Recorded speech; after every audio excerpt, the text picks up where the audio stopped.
Well, hopefully the audio is working.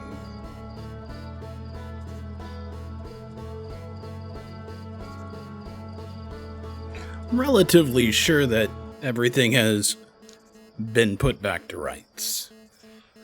Windows had a update, and every time Windows forces an update on me, it screws up my sound settings. Something fierce. I think it's because Windows anticipates being in total control, and I don't like that. I prefer to have Voicemeeter Banana in charge, because it allows me to mix and match things. The reason I mostly use it is so that I can control the sound that I'm hearing, but it doesn't affect the sound that you're hearing. And I cannot accidentally send my game audio over whenever I am doing like voice chatting with other people and stuff like that. But sound seems to be going. Audio from the microphone seems to be going. So we're going to go ahead and resume our expedition.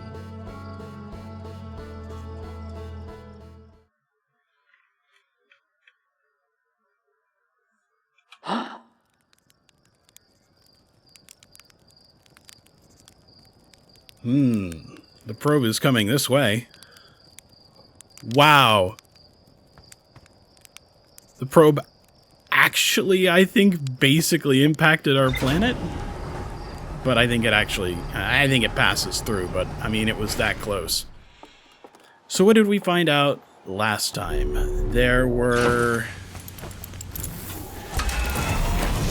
aliens on our planet. They seem to be somewhat concerned with our future. We found ruins on the lantern, on Hollow's lantern there. We even figured out a way, I guess I should thrust so we don't fall into our own planet. We even figured a way to get to the sun station. And I would kind of like to go back there because I don't remember. We went through it really quickly. It's not that I don't remember what's there, it's more that I feel like we didn't really give it the whole opportunity to explore everything. So we'll see what we can do. We will see what we can do. What else have we not done? We haven't figured out a way through ghost matter yet. And that's a little bit of a problem for us. Not knowing how to get past ghost matter has really restricted us from what we might be able to do on the comet. And I'm starting to think that... Oh, we're right in the path. I'm starting to think that maybe we will need to find... Maybe there is no way around it. But...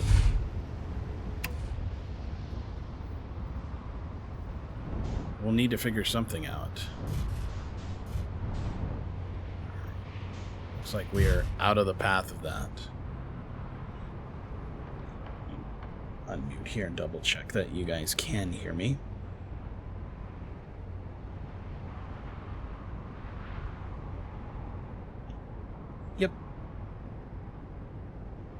Yep, no problems with that. Alright, so we've also been down there in the core of the Ember Twin. What we haven't figured out is the way to get inside the inner core here. And that's part of the reason I want to go back to the sun station. Was there was talk about a back door into the core of the planet here. And I suspect that it's via warp gates. The only place we haven't really particularly extensively looked at warp gate wise is in fact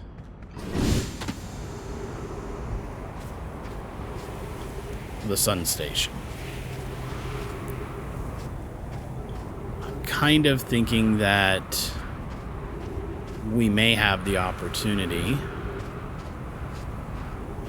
to take a second warp from there that we hadn't noticed. Maybe it's on the outside of the station. I can see that part right there has got a big warp gate on it. But I don't know if that was our destination or not. It's this thing coming up behind us. We're just walking on the equator, waiting to find... Yeah, this tower right here. It's the first tower. Looks like we're doing alright. It's still... This is the sun tower, of course. See, it's shaped like a sun. Alright, yeah, not this side. The other side. Whoa, look how close we are to the Nemesis. Or, Interloper, not Nemesis. I keep wanting to say Nemesis because there's talk about... Nibiru or Nemesis on our planet as maybe a potentially 10th planet. It feels very similar to that, so that's why I keep wanting to call it Interloper. Didn't we find bitey fish in the Briar Patch?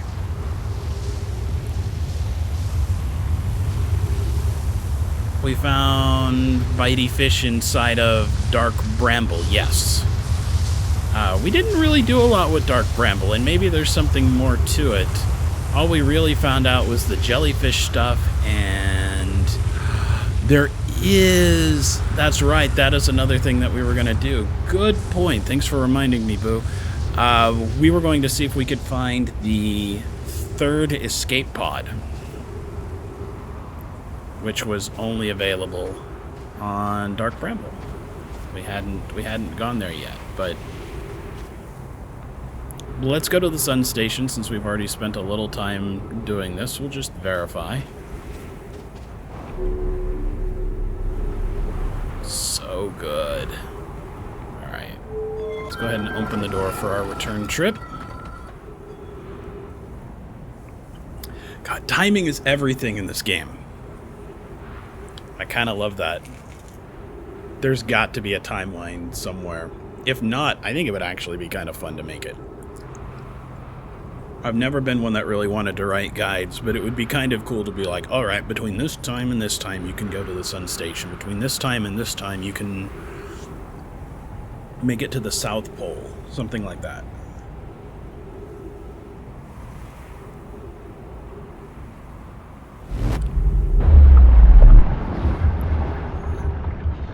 Alright, so, the interesting thing is, we've warped inside here, which tells me that the other warp gate here... Go ahead and eject this. The other warp gate, the one on top of the building that we're in, is not this warp gate. It's a separate warp. Nope. I'm wrong and we're gonna die. Well, actually, we might not die. We can maybe thrust away from the sun fast enough to live. But we're kind of far away from our ship. Not that far, actually. Of course, you're a big gamer. You can fly manually to the sun station. Man, I would love to. I'm not really convinced that I've got the right stuff, so to speak, but... Oof. Speaking of not having the right stuff, here comes the sun. No!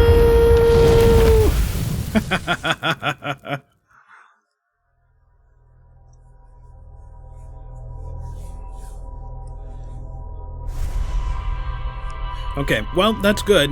That means that that kind of curly bracket that indicates a teleportation section is not a separate one on there. Although, maybe there is something to the other station. I kind of feel like talking to the other people here, but the one disappointment I have with the game, and this is an incredibly minor nitpick, is that as I've discovered things from the time loop, there are very few people that I can convince that something drastic is going on and has changed. Chert, who is on the Ember Twin, believes us. Because he sees the sun going supernova. And Gabbro on Giant's Deep seems to believe us. And I think that's probably because they are actually experiencing a time loop as well.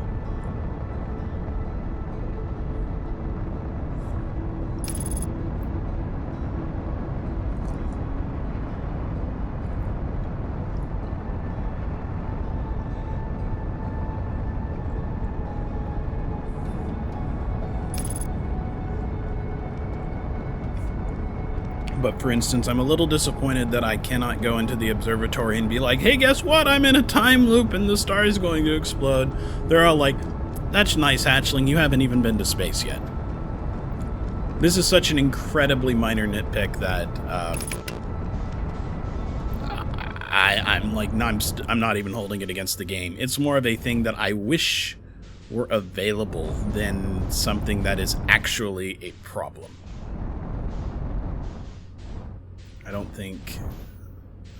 Honestly, I don't think I've experienced anything with this game at all so far that I would consider to be a problem. All failures seem to be a failure on my part of imagination more than anything else. Alright, that one. We're gonna turn that scope off. Alright, we gotta be quiet and patient, because I'm 100% sure that these fish can hear my thruster noise.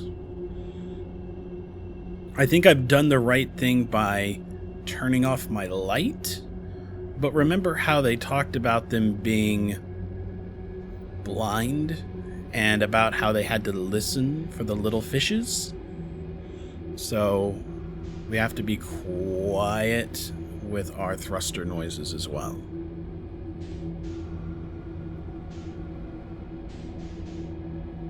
Which is fine by me.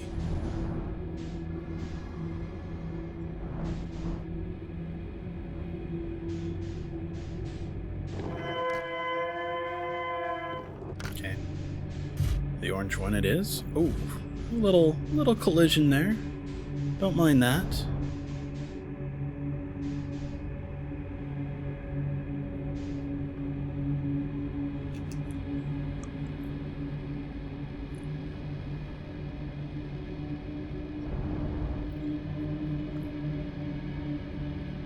I kind of wish I had a little, like, meters per second sort of a thing. Whoa.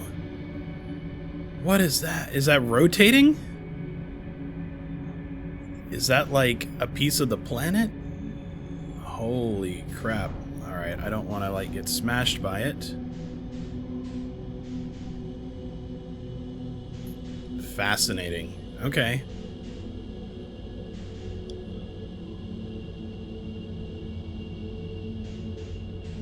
That actually looks more like a pedal than anything else.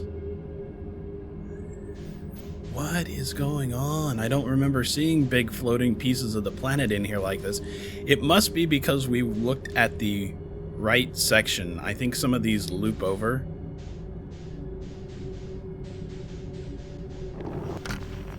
Distress beacon. Where is it?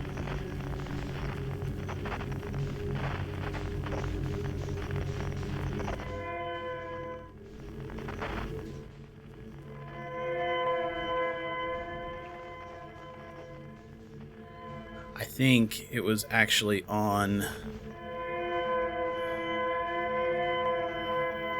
I don't think it's on a seed. I think it's actually on one of these large floating discs or bedded on a wall or something. Fuck this Eldritch place indeed. Yep. This place is a planet killer, basically. Oof. Little bump there.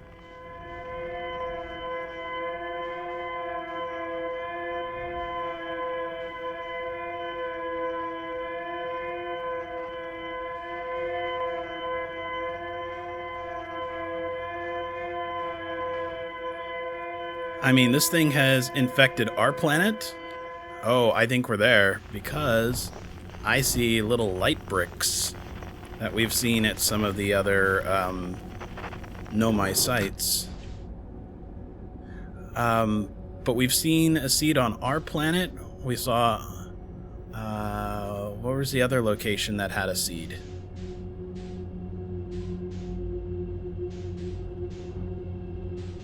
I mean, obviously there's one here, and there was one on our planet, and then... Dark Bramble, maybe? Or not Dark Bramble, but, was it on the Twins? I know... No, it was on Giant's Deep. It was embedded on that island where that jellyfish was. Right. Alright.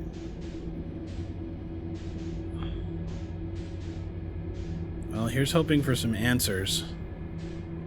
This is one of the last things that I feel like we haven't really discovered.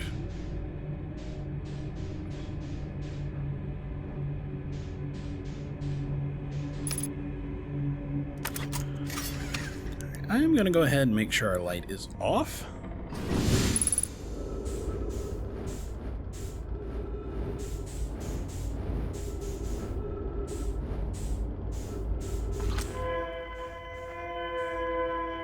Come on.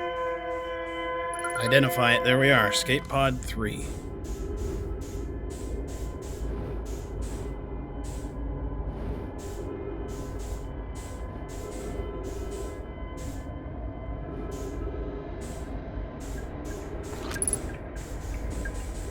Oh, interesting. That came up on its own. Alright, there we go. Our escape pod crashed as we tried to flee this place, destroying our movement and communication capabilities in the process. We've held out as long as we could here, but this pod supply of breathable air is nearly depleted, and the anglerfish attack more and more frequently. Our best chance at survival is to return to the vessel to either repair the damage, or more probably, await rescue. Sekka, is this message finished? The vessel's beacon is already growing fainter. It will be gone in a matter of hours. We need to leave here quickly. I guess that is probably where this is going to lead, huh? To the vessel itself. That'll be interesting.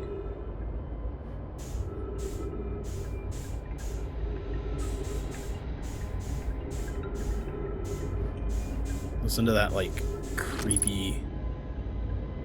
Interesting. I auto-matched velocity. I don't think I remember that ever happening before. Escape pod 3. Vessel has been mortally injured. Emergency sequence activated. Awaiting departure from vessel. Now launching escape pod 3. Multiple collisions have altered pod's trajectory. Significant damage to pod detected. Navigation error. Life support error. Propulsion error. Scanning external environment. Scan complete. Gravity not detected. Breathable air not detected. Multiple life forms detected. Potentially hostile. Do not exit pod. Yeah, well. I wonder why we are auto-matching trajectories here. Whoa! Interesting! I guess I never really noticed that it gave me a good push whenever that happened. Alright, put that away. There is a new problem. Our equipment is detecting 2 distinct beacons from the vessel. But it isn't possible for the vessel to be in 2 different locations at the same time.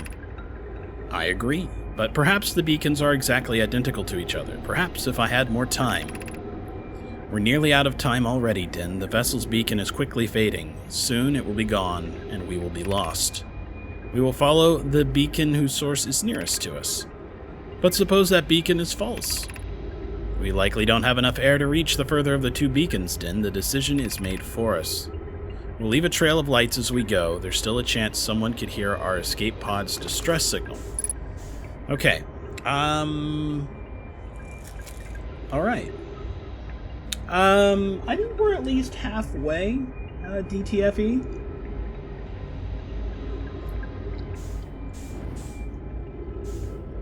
It's hard for me to say with authority. I have not played this game before, but we have discovered an awful lot of things.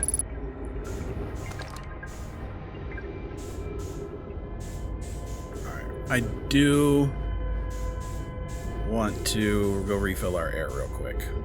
Where is my ship? There it is. Actually, you know what? I think we should take the ship to follow the lights. We'll get out if we have to, but let's try taking the ship.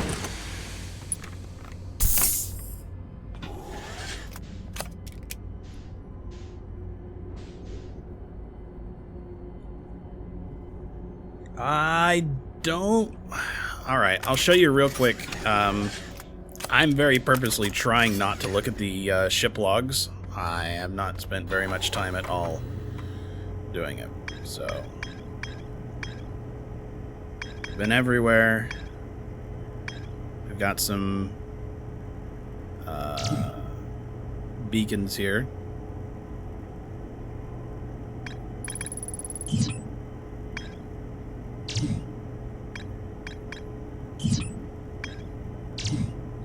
We have gone to all of the other escape pods. We have figured out how to get to pretty much every planet. We've done a lot of work, but we haven't really come to any conclusions yet. I have figured out how to get to the Quantum Moon. We followed that path. That was very fun. I enjoyed puzzle solving all that.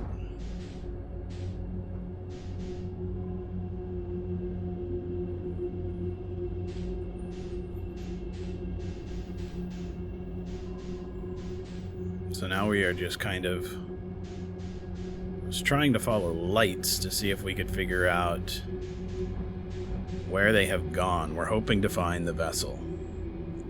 We got to this mysterious 6th location, but we did not leave the Quantum Moon. Like, we navigated to the pole, and we were able to follow it across. And then we were able to cycle things until we were able to get to the 6th location. We just don't really know much about it yet. We met a buddy there, though. That was kind of cool.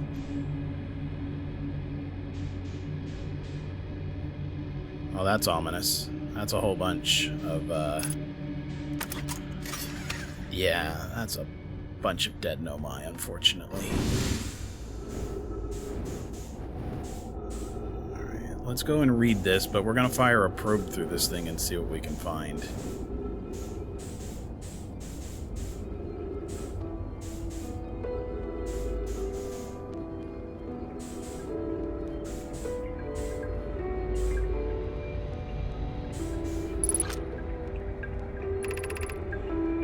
To anyone who comes here searching for us, we followed one of the 2 beacons from the vessel to this place, but now we can go no further.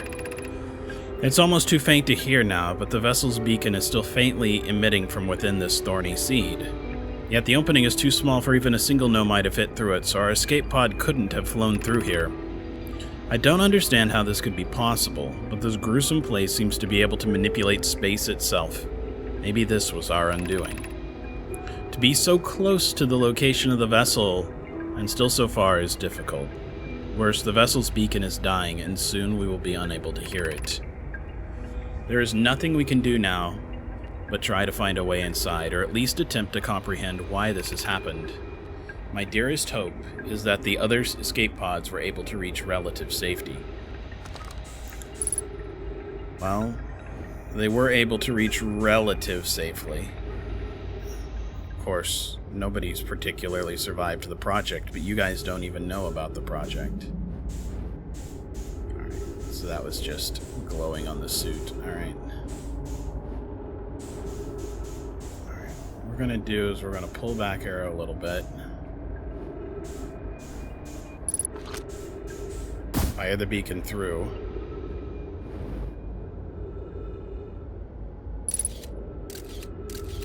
There it is.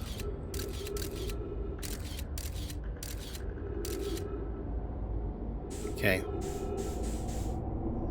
So, we have a way to try and find... Pity that the Nomai didn't have a beacon like this, huh?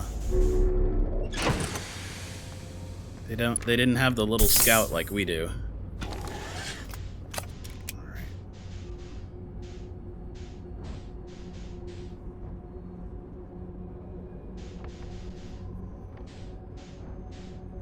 So I guess let's go for... never mind. I guess that's too tight for me to get through. It's fine. It's fine. Yeah, we broke reality. Admittedly had a little guidance on how to do that. Absolutely broke my heart for a moment because I thought our save was gone.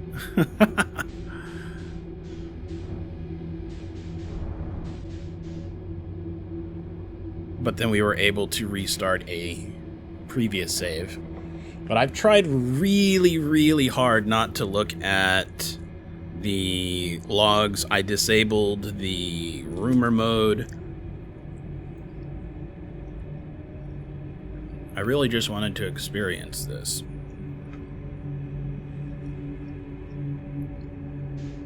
And I feel like we're getting close. I think this is the first time we were able to come up on the orange beacon. This orange seed, I don't think we've ever seen it before. We've seen the dot, but we were never able to get this close.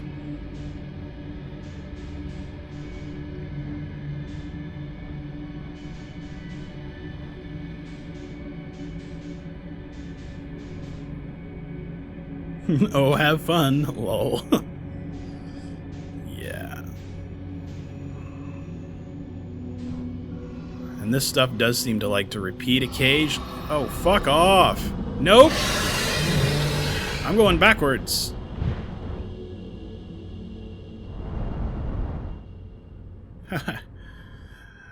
Great. Well, this is drawing me in.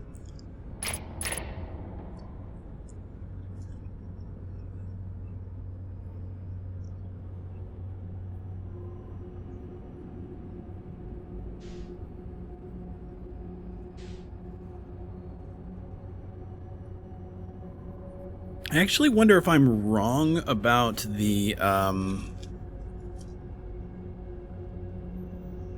light, and if I should use it on to try and steer them clear, to make them think that I'm another predator.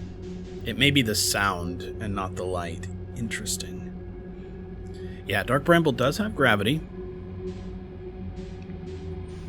I guess we're gonna go for the...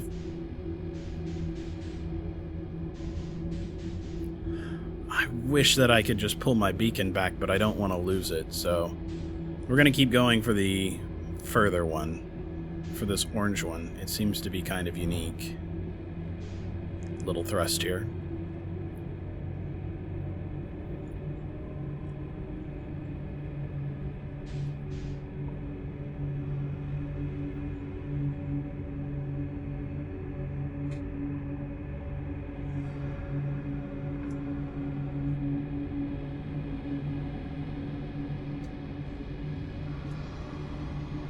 Shit.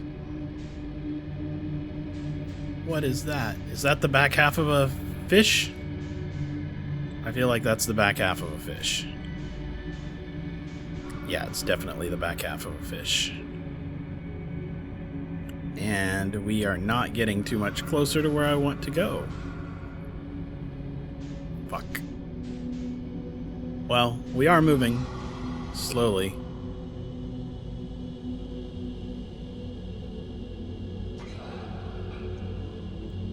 Actually, I didn't really save Dark Bramble for the end. It was, we went to the Addle Rock, and then we went to, Brittle Hollow, and then we came to Dark Bramble.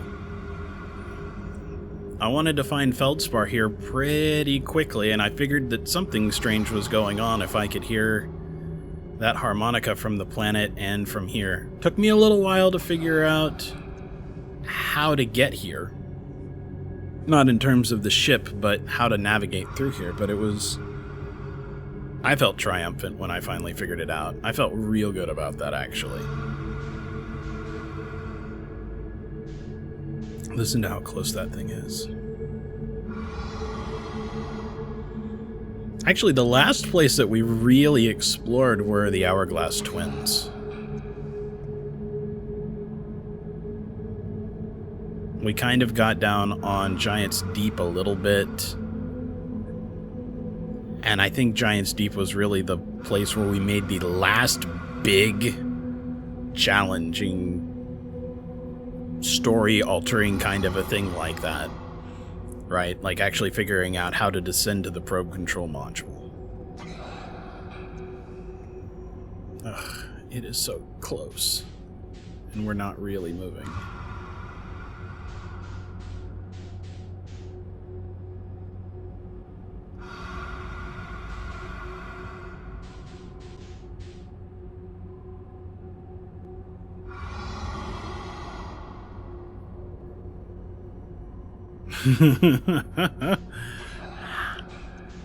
How did that other ship survive versus the baby? I mean, we are actually moving slowly. But it took us a little while to figure out how we needed to use the jellyfish to traverse. I landed pretty early on the orbital probe cannon. That was a lot of fun. I started just deciding that it was cool to land on things. It was tricky. It was very tricky. All the clues are there in retrospect, but it took a moment to really figure it out. God, he's so close. I don't think we're moving anymore either. Yep, noise, 100%. Flashlight? No? Yeah. Well, there's not a lot I could do about that. You saw how little sound it took to wake that thing up. Oh, well.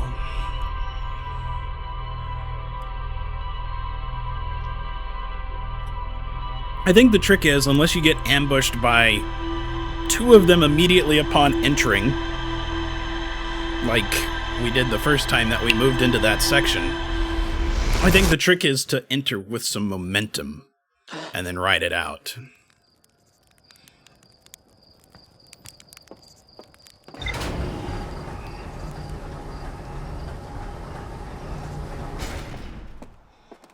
Oh, and we did actually manage to intercept the probe. We couldn't really figure out what to do with it, but we did actually jet out there and intercept the probe and get a chance to look at it, and that was cool. Very into that.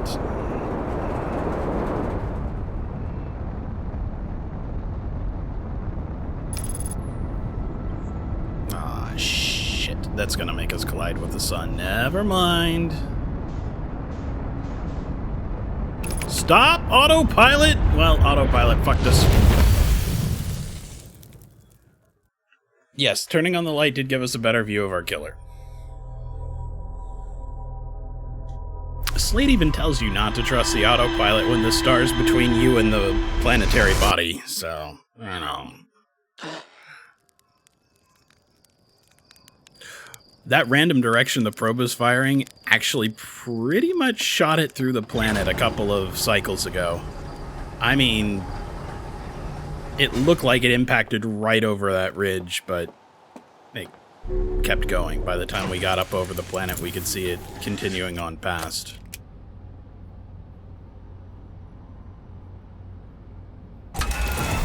Yeah, and I'm not a big gamepad guy, so I realize I'm at a little bit of a disadvantage there, but we'll figure it out. I am not worried. It may take us a few more loops, but I'm not that unhappy about that.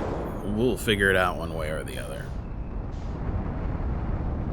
But yeah, saturatable controls, not a particular strength of keyboard and mouse, unfortunately.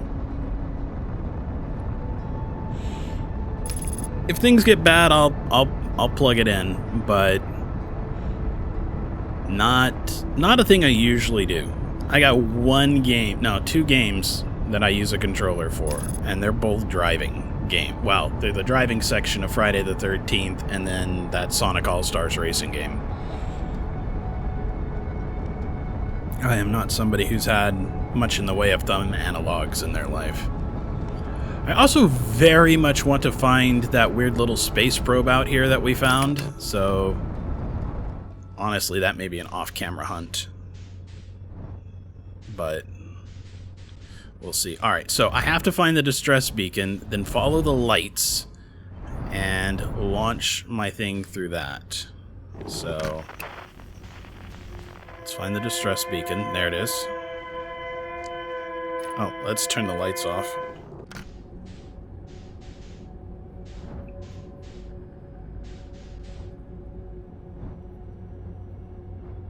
But yeah, you can see the way that my thruster jets are completely lighting up every time that I use it. That's the control issue there. It was an unknown signal. We only came across it once, and it looked an awful lot like Voyager or Huygens or one of the other actual, like, real-life space probes. And I suspect it was a space probe that we launched.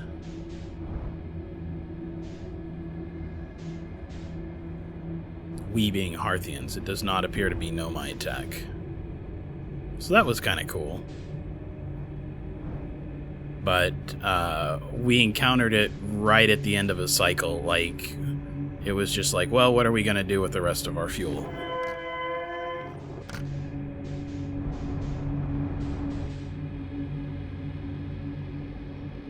And that was what we wound up doing with our rest of our fuel. We got to that point, and I want to say that I got close enough that I actually did, like, hop out of the pod coming to rest relative to it, but then not so much.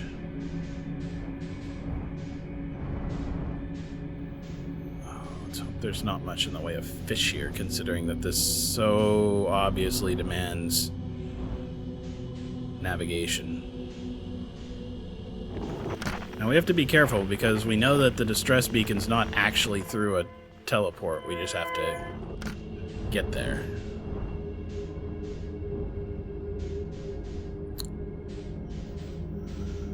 These shards are somewhat transparent, which is interesting. I run into a lot of transparent materials, some ice and stuff like that. And maybe this is ice, darkly. It resembles ice anyway. Oh shit, that's not the button I wanted. Well, anyway, I think that's the Nomai right there, that seed. I can see them. We don't actually have to get there if we can find them.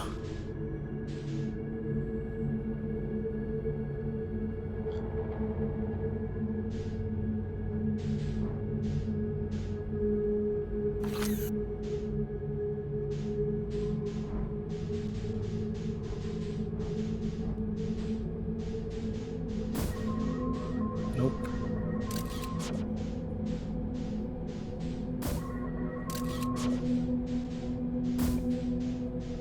There we go.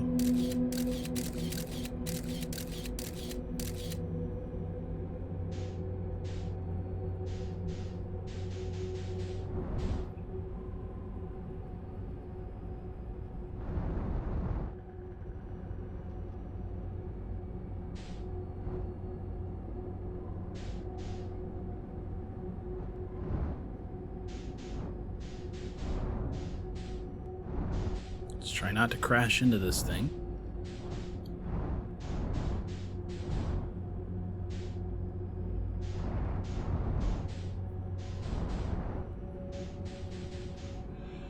Alright, and we'll hope that we can make it there without attracting too much undue attention this time.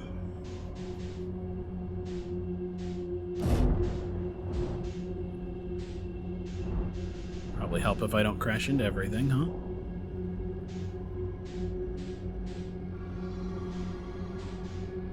Fuck.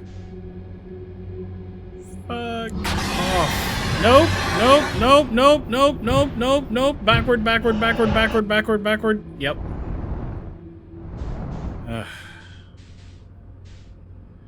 There may be no way to get through this as silently as I want to, unfortunately.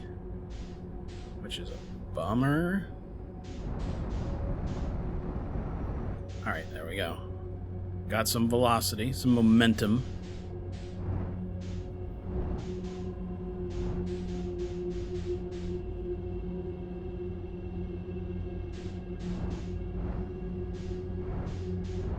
No guarantee it's the right one, but we're not going to go too slowly.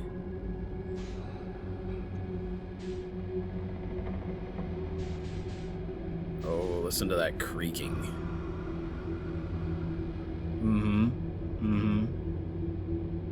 I think I hear a fish nearby.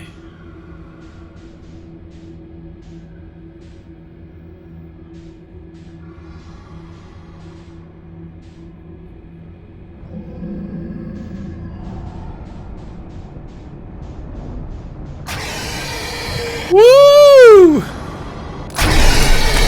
Oh, are you kidding me?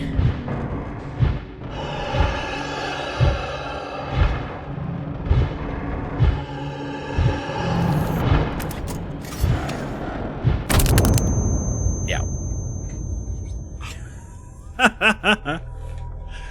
Oh, so close.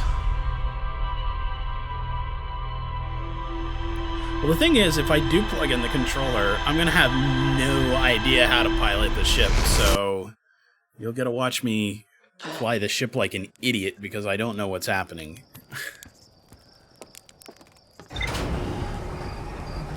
And that may be how it has to go, but that'll be a little frustrating for me if that's the case. The game does flat out say at the beginning, and I can't hold this against it, that you are supposed to play this with a gamepad. So, you know, what can you do?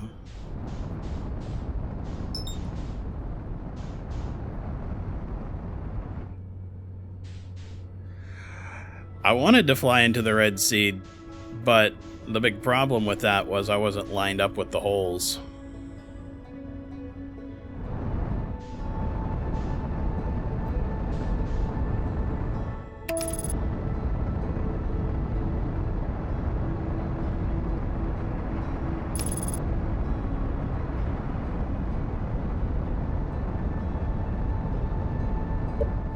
There may actually be an option for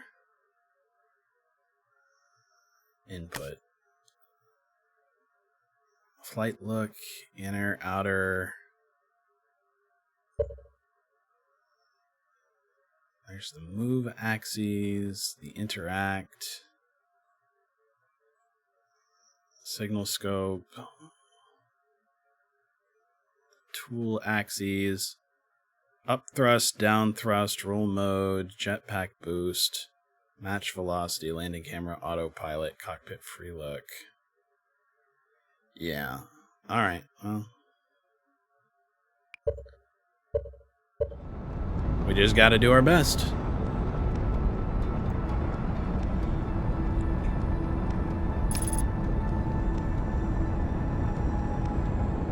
Yeah. You're right, Boo. You don't want to accidentally come at it from the wrong angle at speed.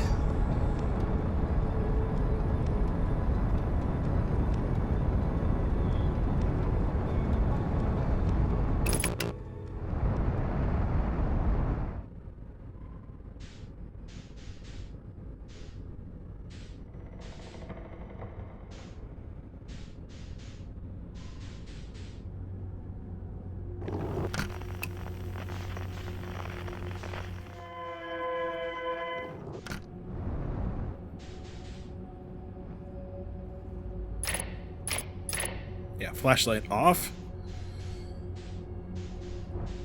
I've got an idea on how to get rid of that thing. If I fire the probe's got a light on it.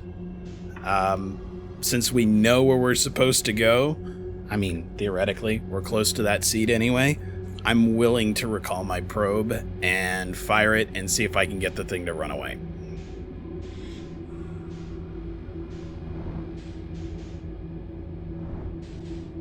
Because I suspect we're pretty close to it at that point in time going through the seed, but that imparts a little thrust to us, and it will give it something to chase that is not me.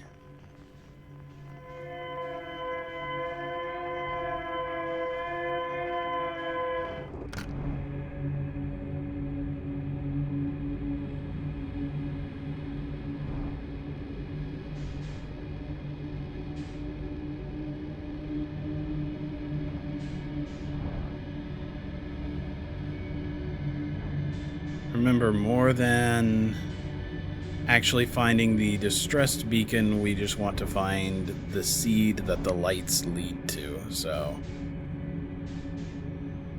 if we see the trail of lights, we can follow the trail of lights. If we see the little seed and body like we did last time, we can just follow that.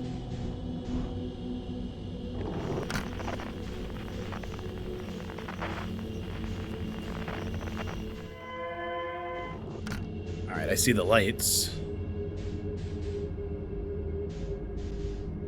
I see more lights. I think this is the seed right up here.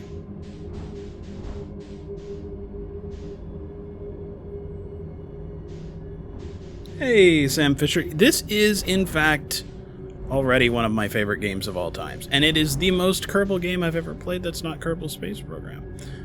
But, yeah, this is already one of my all-time favorite games, just from the amount of time that I've spent on it. Let's put it this way. It got me back into streaming and playing video games again.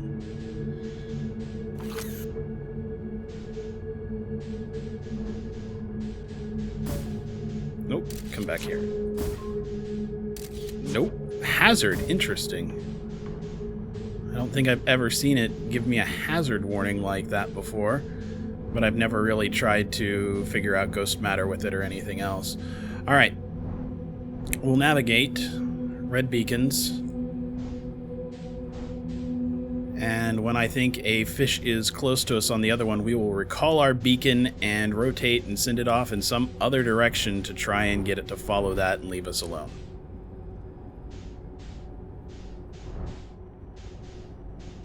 That's our new plan.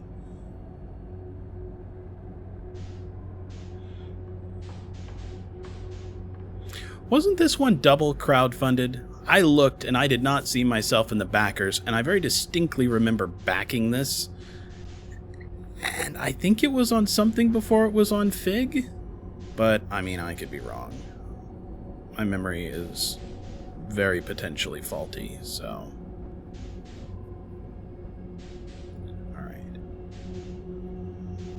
Time to be a little careful here, because we know that there's monsters going to be right in front of us, like there always seems to be.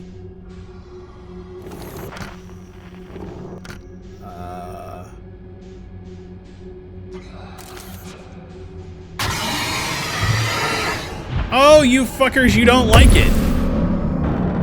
You like eating me instead. That sucks. That sucks. I could... I didn't drift back like I was supposed to kind of keep them from hanging out around me. Alright, well, whatever.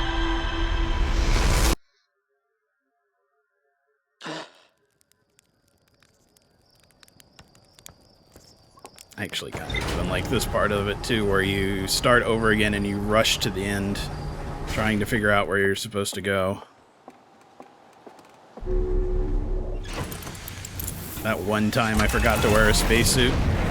Still pretty memorable. Also, that's another thing I want to do at some point in time. I still want to try and land on every planet that we can without a spacesuit. Like, we can go to the Attlerock and land near the trees and stuff like that. We managed it on Ember Twin, I want to say, with Chert, right before the supernova. We managed to land on that location and hop outside without a spacesuit and not die.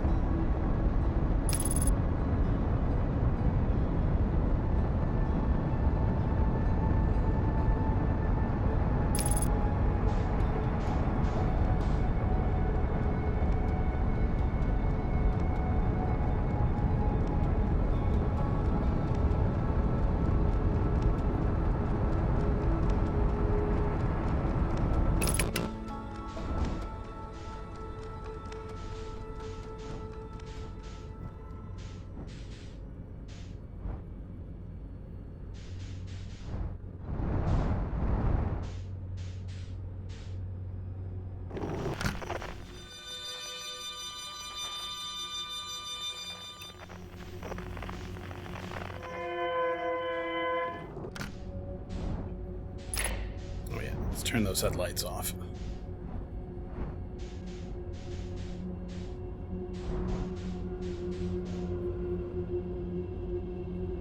Gotta turn the headlights off.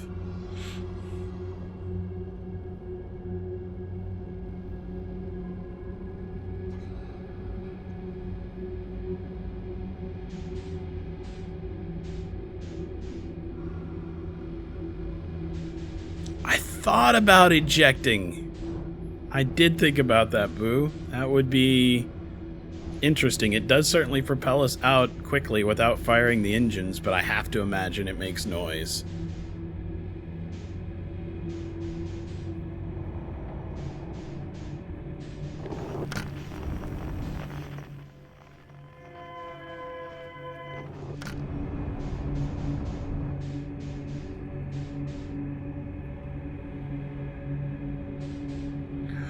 I actually wonder if the path through Dark Bramble is truly randomized, or if I could navigate perfectly at this point. I've got a pretty good idea of where certain things are.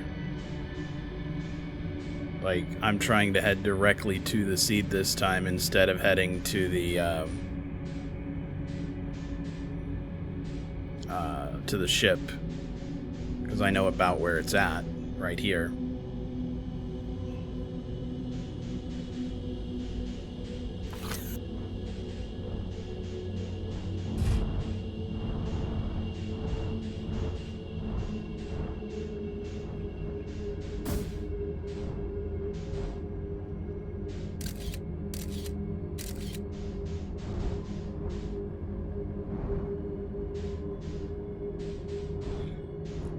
Alright, so if we do this like we've done it the other times that were... Okay, none of them were successful, let's be honest, but more successful than immediately getting eaten by two fish. We'll thrust in far enough to where we start to see the fish and then thrust out backwards so that when we go back in, we're going to the same location, but the fish are not hanging out right there. At least I think that's how it is.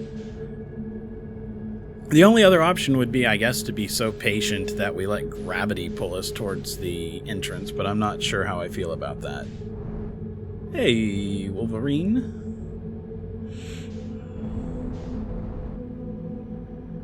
Actually, it would be kind of interesting to eject that part of the ship and then let them be distracted. Alright, here we go. We'll go in, and then we're gonna thrust in, and then we'll pull back out.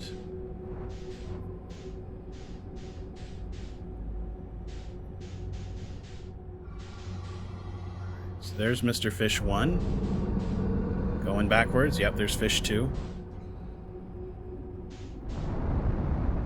Now we'll go back in.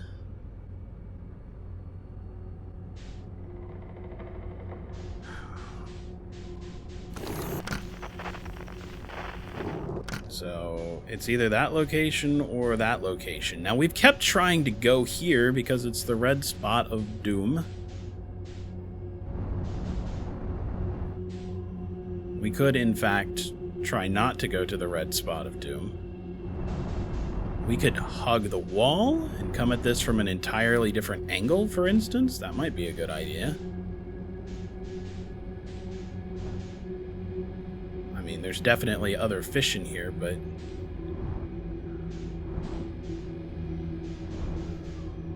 we can try and take this from another angle, approach from a direction that there's not lights in case they are fish.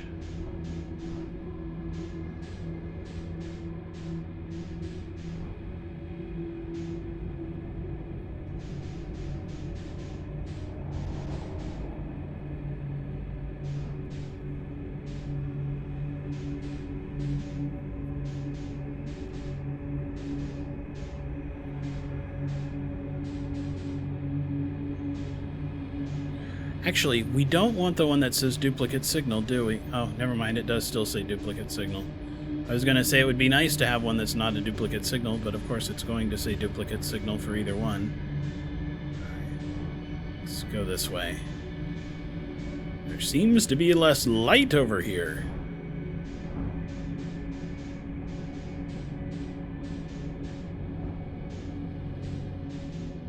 Bit like George Carlin said about getting on the plane instead of in the plane.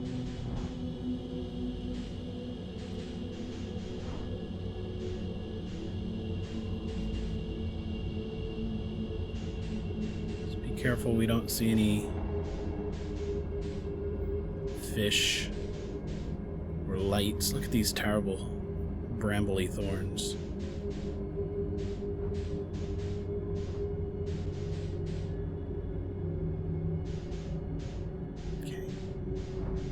I want to get down, still trying to stay away from the other lights.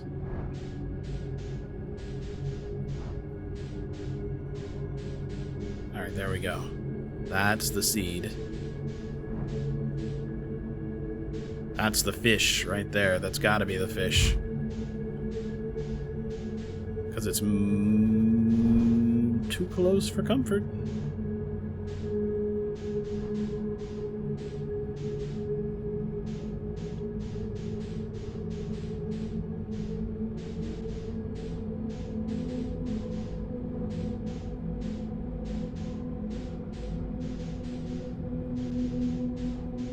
There's its event horizon right there.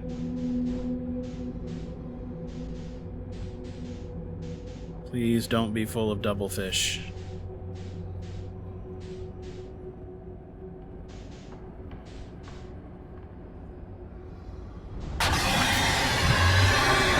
Alright, so I get it. If I go backwards, I'm not actually going to the same place that I had hoped that I was.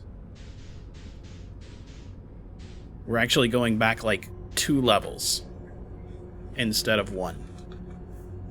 So basically when I'm navigating through this area, I'm not actually where those double fish were. So fuck that. We're just going to assume that that is a terrible direction to go, and we're going to try going for this other signal. I'm just going to assume that we should learn that fish is bad fish. Probably should not have accidentally recalled that, but whatever.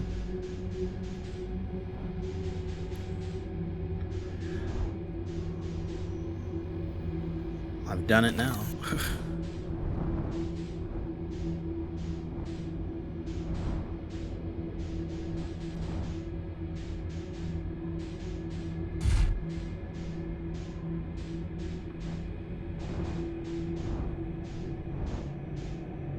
Alright, we are just gonna burn for... There's not... Okay, there's extra spots. Let's still burn for this orange one, though. I feel like maybe we've been here. That rotating chunk. This feels like the zone that we were in that brought us to the seed. Let's keep an eye out for those little lights.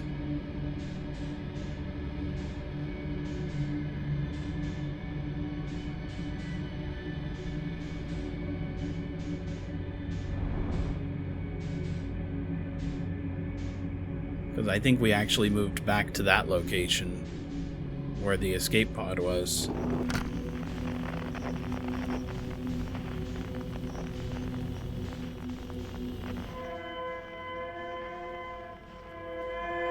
Yep, we did move back to that location. The escape pod's right over here.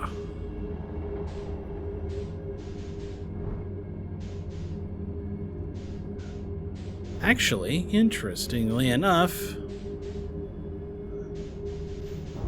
Ouch. There it is right there. That kind of just appeared in front of us, didn't it?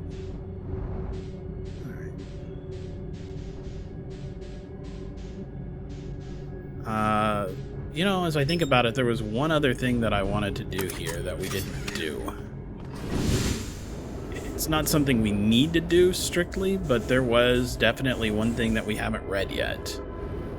And it's the fun part.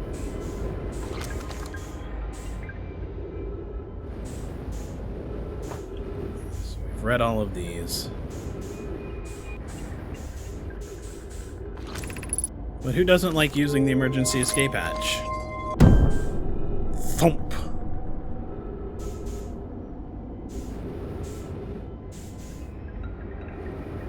Just for fun, really.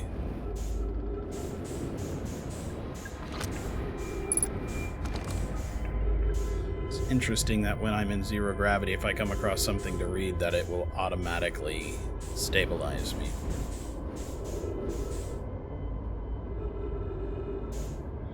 Alright, if we do not make it through this time, I'll plug in the controller, and we will be really terrible at piloting with a joystick for a little while.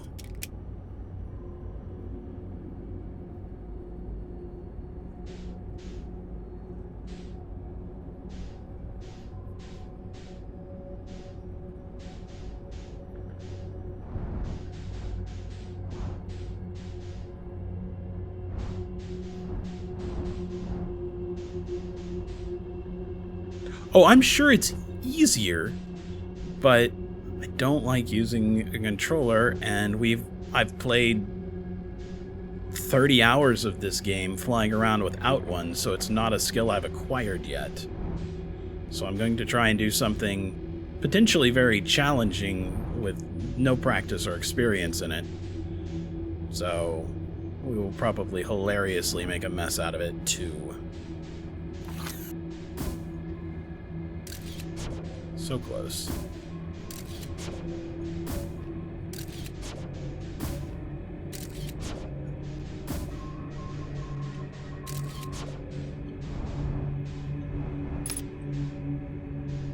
Well,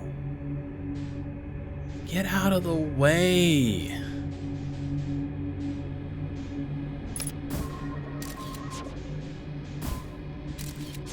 Oh no.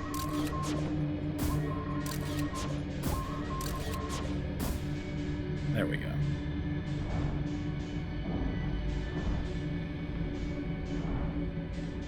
Interesting how that is selected. What did we select? Is that the...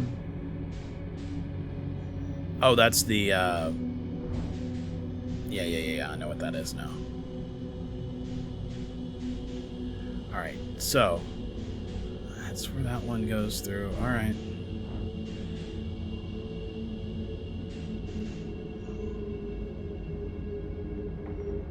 Yeah, I think I just have to figure out the trick, too. There's got to be a way around it. I just don't know what it is yet. I really thought it would be firing the scout, but it didn't seem to work. I could theoretically try and burn just as fast as possible, but I don't really think that's going to do it either. Alright, let's just see if we can point at the right one. Retrieve the scout. Oh, yeah! I expected that to happen.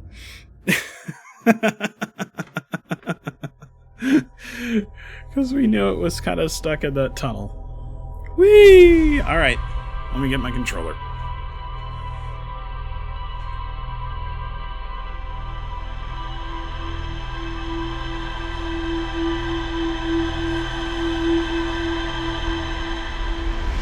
Not that I'm in any way sure that it will recognize controls after being plugged in partway through the game.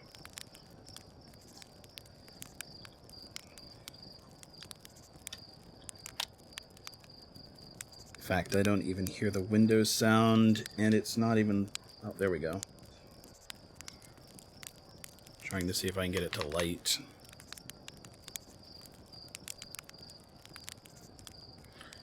No.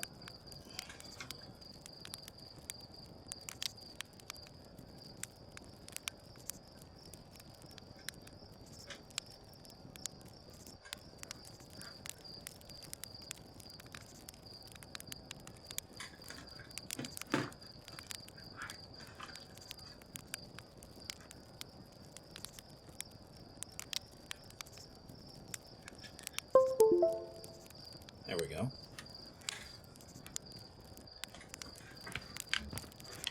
Oh, yeah. Yeah, I don't know what this is doing at all. Of course it's inverted. All right. Oh, yeah, it's completely inverted. I have to pull forward to walk forward? That seems wrong.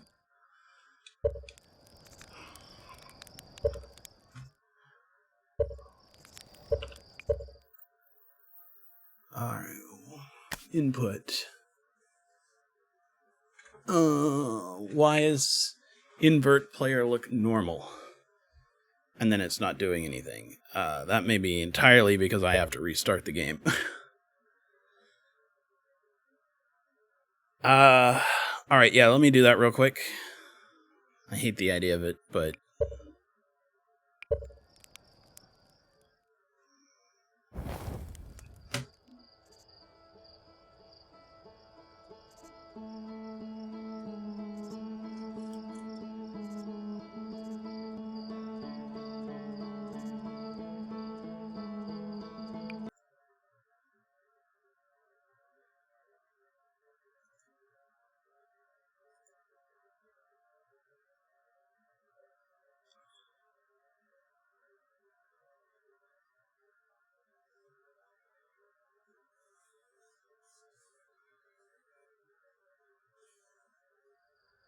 Best experienced with a gamepad, it says.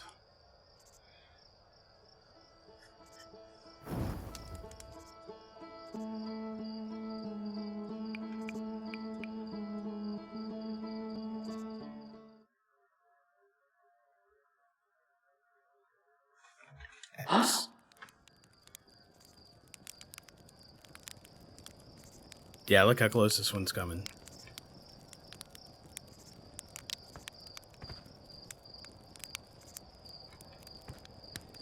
Yeah, it's no longer reversed. It is definitely gamepad supremacist propaganda. I can't disagree with that.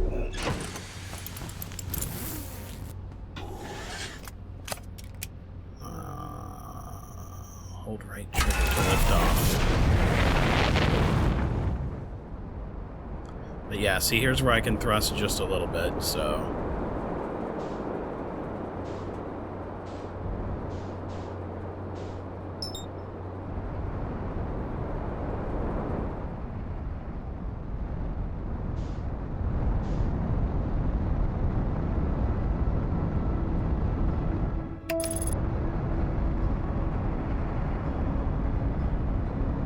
I don't know what you're talking about, boo. Don't know what you're talking about.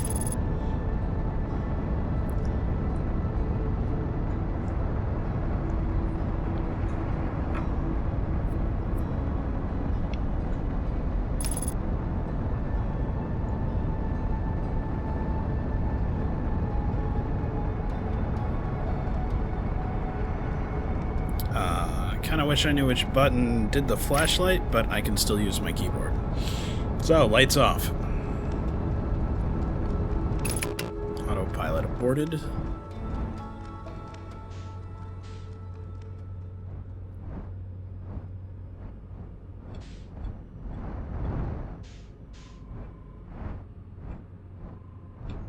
You know what I don't know how to do? Thrust up and down?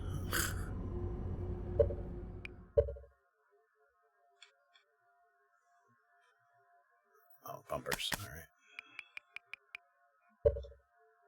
How do I fly up and down?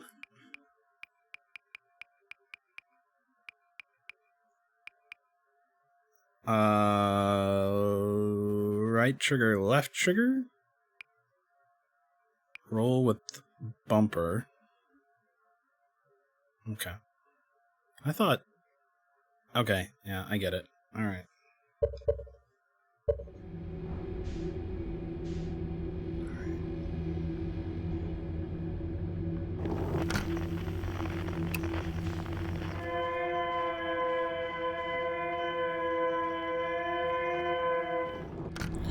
You know that memory you have where it tells you, oh yeah, the B button is in this location? I don't have that. I can't do it without looking at the controller.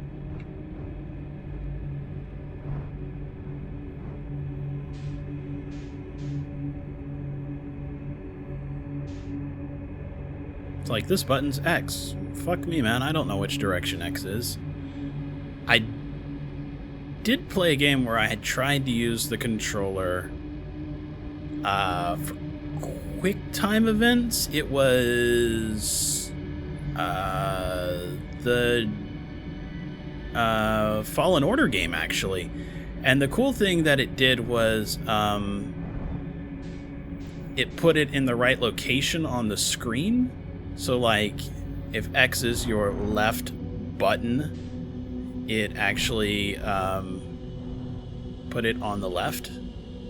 And if Y was your top button, it put it up on the top. So I liked that.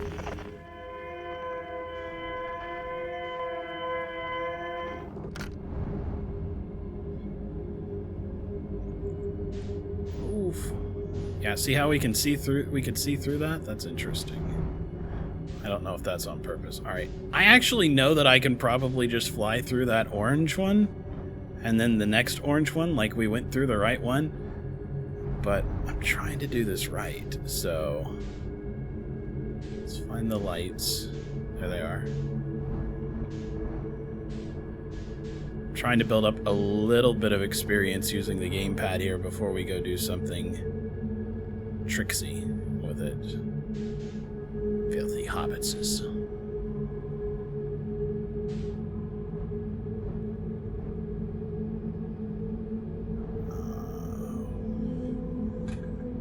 What button was match velocity? There we go, A. Alright, so that's that. Let's watch for the lights. There they are. This direction.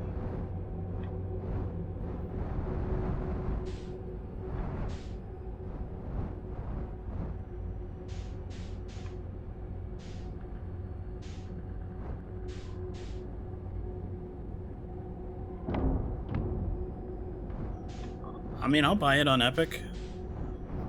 How could you not have expected that to be on Epic?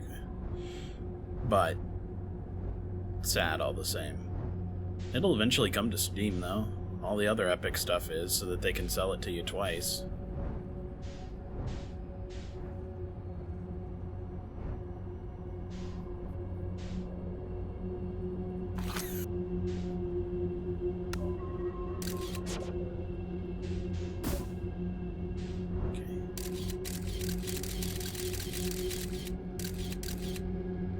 Wow, we even landed on the ship appropriately this time. Alright. So, now we'll try it gamepad-wise. The only problem I find with making it kind of a gamepad exclusive is I don't like gamepads, so it seems unfair. It's not a real problem. It's just not my preference. But that's definitely not a game problem or something else like that. Who wants to play a brawler with a keyboard and mouse? I mean, maybe me, but they shouldn't design for me as the edge case. Do I have to give up my Merca card now? That I don't want everything to be all about me?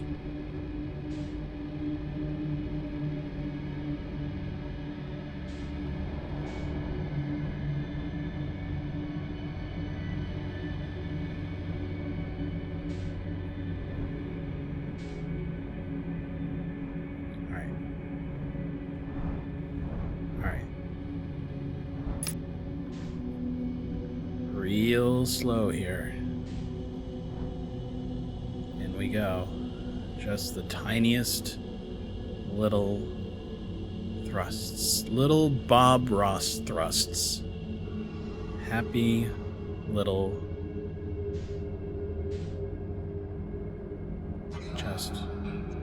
The trick is actually probably to not move at all.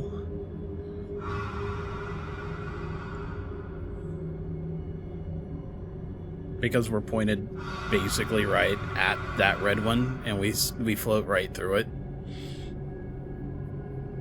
But I think we'll have to thrust a teeny tiny bit whenever we get to the scout. But notice we're not getting a duplicate signal from the scout, so that's actually its true location.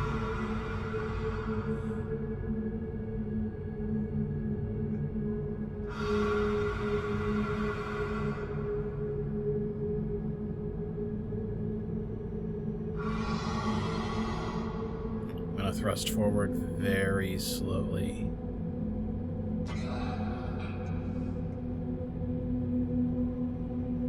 Just tiny little Bob Ross pulses.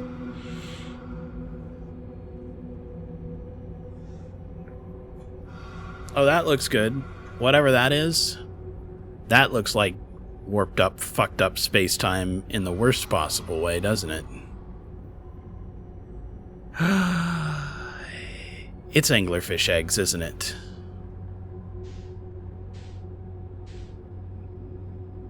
It's either that or the Omega-13.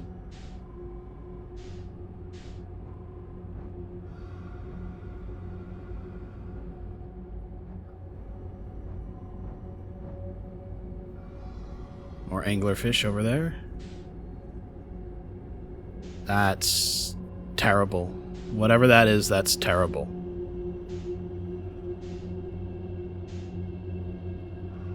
Look at it as we go by, but I'm pretty sure that's anglerfish eggs. We are in the raptor's nest, so to speak. I wonder what's making that light.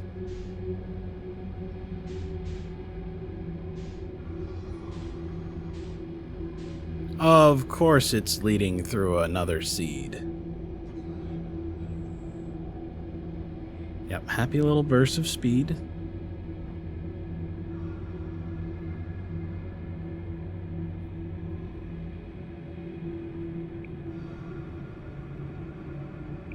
But I think the ship is actually maybe inside that one. I mean, if we look, I don't see any other locations.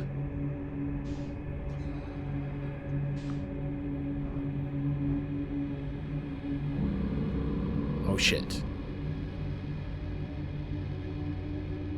I was a little out on that one. Fuck, here we go. Rip us.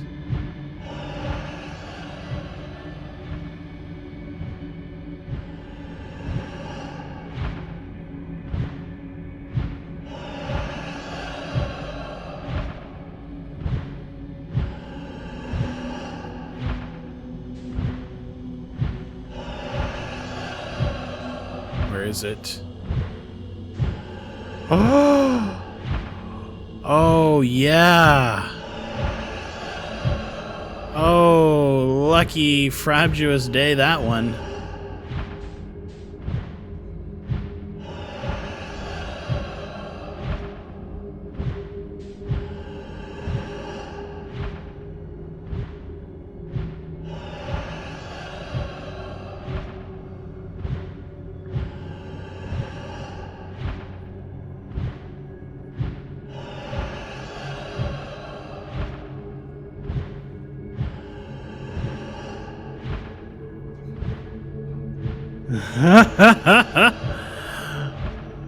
And in we go.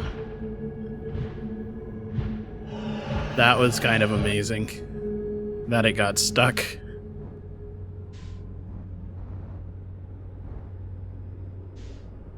Also, let's talk about how cool of a puzzle this is, that they have all these portals through space in a zero-G environment, and it has to be physics-based enough that they feel good having you shoot through one seed and go through yet another one to get there. Now, maybe they cheat a little bit and know if you fire from here, we ultimately want it to go there, but You yourself have to figure that out, how to get there. So how cool is that? That is a neat kind of a thing. I actually kind of expect that there's no aliens here.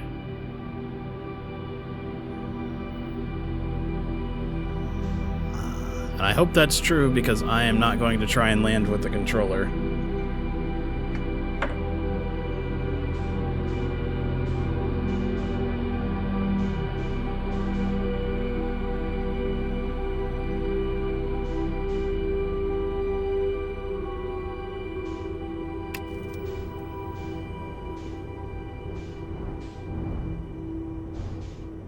That's not great.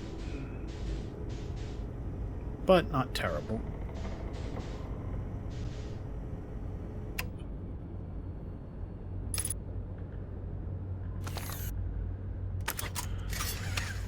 All right.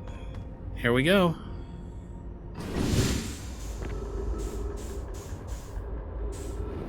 A little gravity here. Sadly, lots in the way of Nomai skeletons.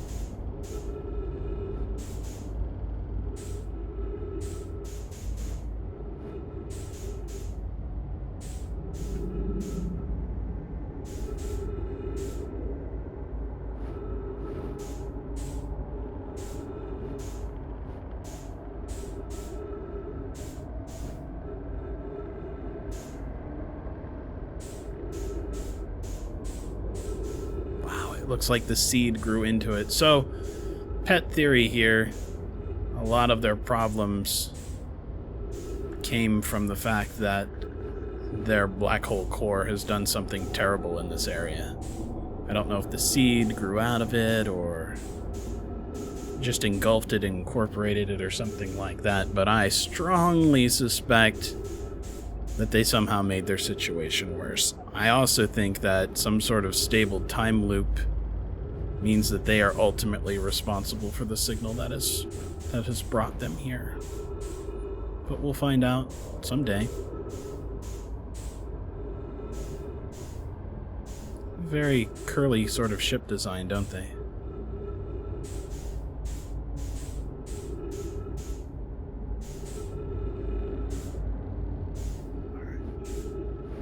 Alright, well, we've given it kind of a look. Let's see if we can go inside.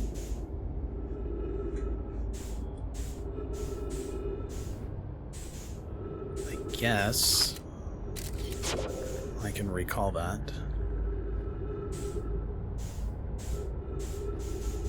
So, did this section... Yeah, there we are. Puncture a way in, basically.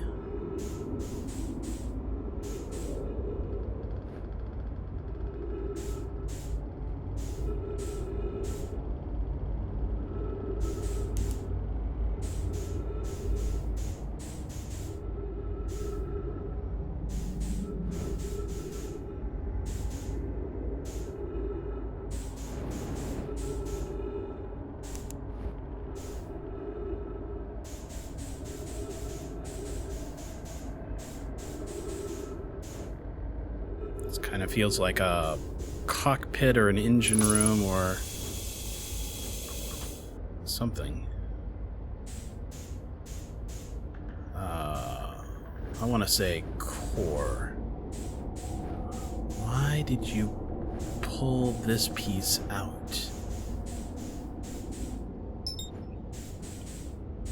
Pick up the warp core.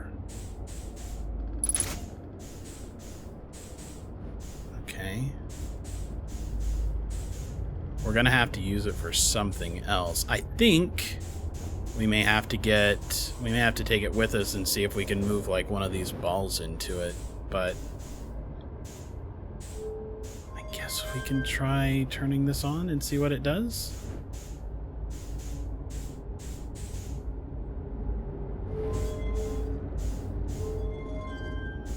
Not much of anything. But if I were to guide that over, it might. Anyway, let's keep exploring before we play with the controls too much.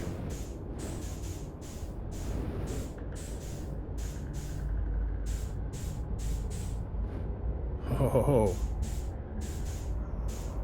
That looks like the eye signal to me.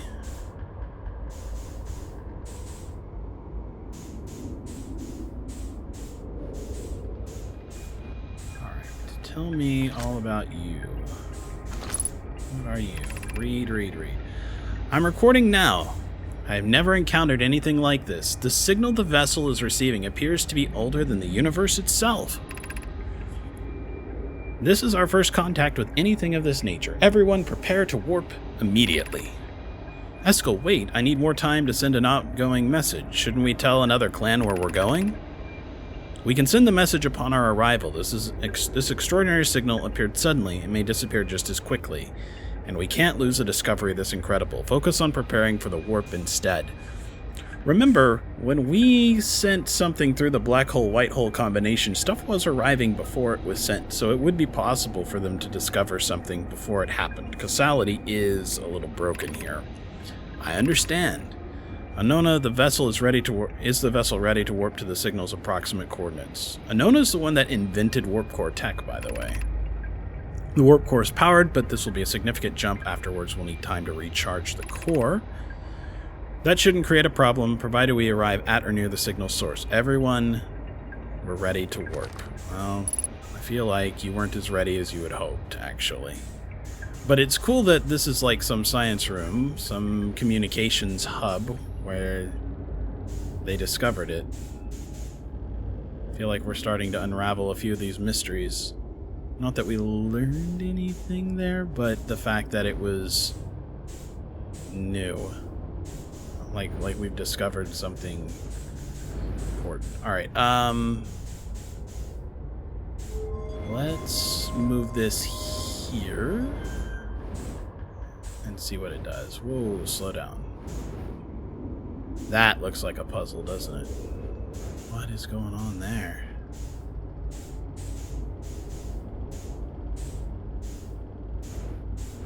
Alright, if that's the case, we'll bring it over here.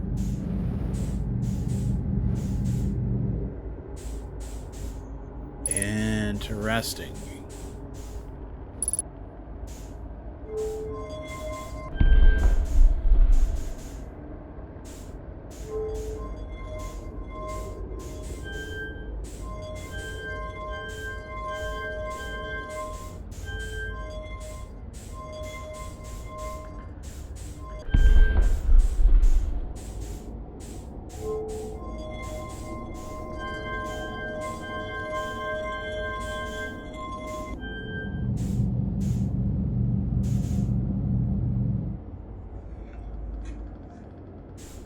Really know what that did.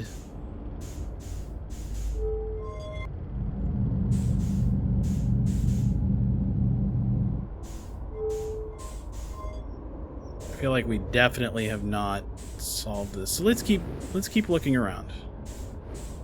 Looks like there's an upper level here. Yeah, there we go. What's this say?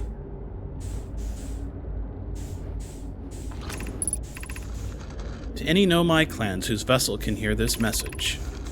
It's clear the universe is dying. There are fewer and fewer resources and safe places within space now, so my clan and I believe the best option is for all of our clans to stay together. If you can reach the Gloaming Galaxy, we've found that Blackrock suns are fairly stable and life in this star system is comparatively thriving. We live in relative safety. If you prefer to continue exploring alone, know you will be on your own. Kana, we're making our way to you. It's good to hear from you, Bromi. We'll watch for your vessel. Has anyone heard from Neem? His clan was on its way to our vessel, but they never arrived and he hasn't sent any messages. I'm beginning to worry. That is unsettling. It reminds me of that old myth my grandfather used to tell, the disappearance of Eskel. I remember hearing that story as a child. One day, Eskel's vessel simply stopped responding. The other clan searched and searched, but found no trace. It's as if their missing friends had warped out of existence. That's no myth, friends. Eskel's clan existed, and their story was real. What a curious event to have passed into myth. Our ancestors' ancestors were told that story when they were young. Are you sure it's true, Hyssop? It was a very long time ago, but yes, My clan's ancestors searched for Eskel's clan for a long time, but in the end, none of them were ever seen again. It's the only time in our history a vessel has ever disappeared this way. Hyssop, I hope you aren't comparing Eskel's story to my clan's vessel. Neem, my friend, we feared you were gone. Not yet we aren't, but nearly. We found trouble during our warp. The triple suns of the bright spark star system exploded, and it was only a lucky coincidence that we weren't caught in the blast. We'll meet you soon, Canna. I'm relieved your clan is safe, Neem. It's good to hear your words. Any vessels nearby, remember to be extremely cautious of potentially unstable stars, which is most of them now. I am starting to wonder if their attempt to harness the supernova of this star has doomed many, many, many stars. That would be terrible.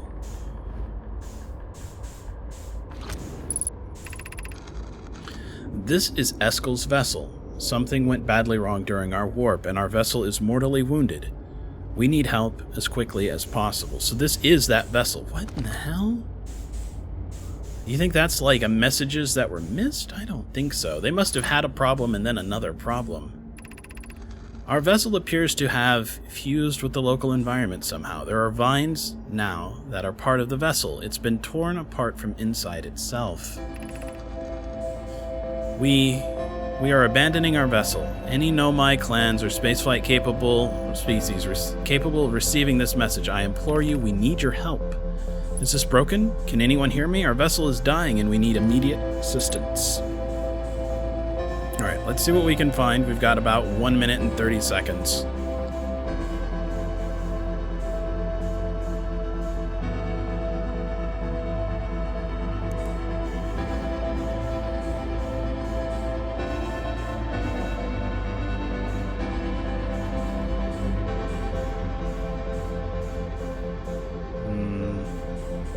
Not much of anything here. All these doors seem to be locked. Somewhere there is a solution to that puzzle of how to launch this thing. Let's just get out of here for a second and see what we can find. The star system is starting to kind of explode, so there's the dome, I guess, that we were in. It comes for us.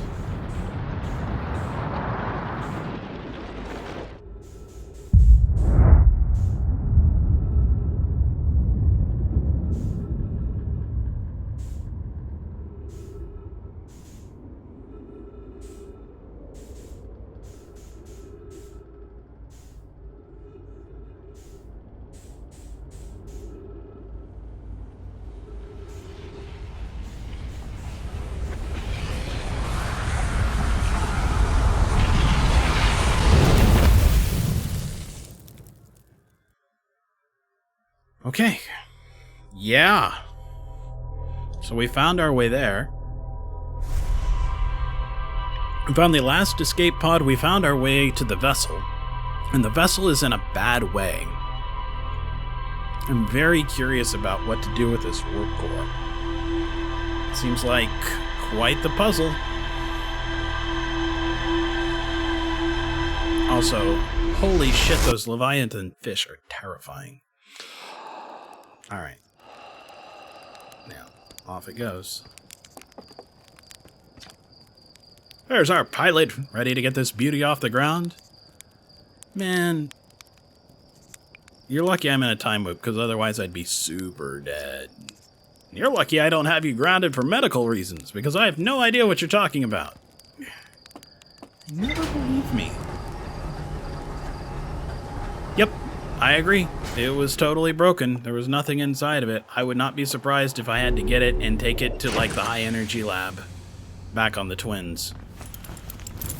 I mean, I suppose I might be able to go there first and grab a black hole core, but I didn't really see a good way to insert one of those diamond panels. Anyway, we're going to go back and explore it a little more. I'm actually very curious if I was right and we can just drift when we enter that one.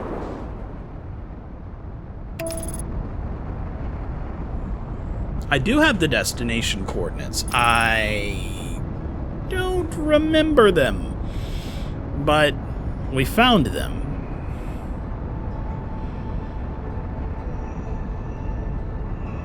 It may well be in my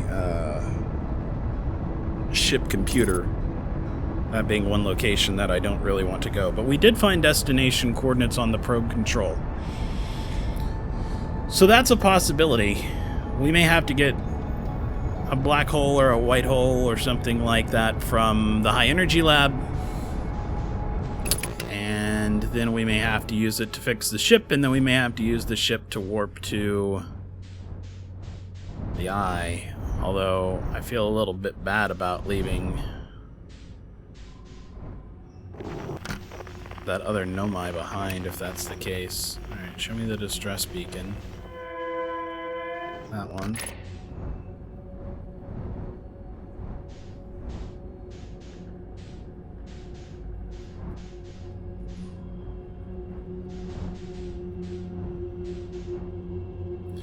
So, we're going to try without going to the ship to see if I can navigate directly there.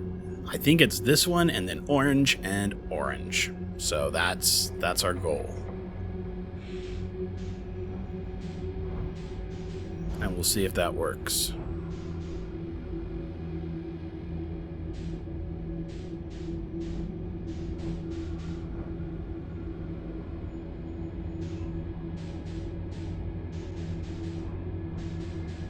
I do want to remind to please keep the hints to a minimum. Like if I really am stuck or if I ask for them with this game, a big part of what I want to do is explore and figure these things out for my own. Once that's gone, the game's complete. It's over. I can't replay it and experience it for the first time. So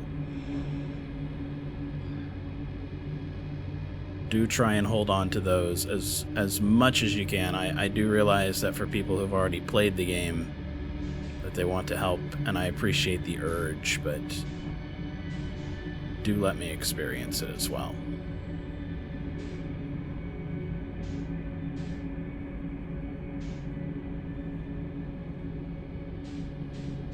But yeah, we're trying to do it entirely with the keyboard controls at the moment, just based on the idea that, oh wow, that's a problem. Fix the reactor, please.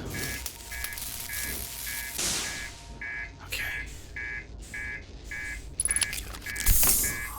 I have no idea what else is broken, but everything.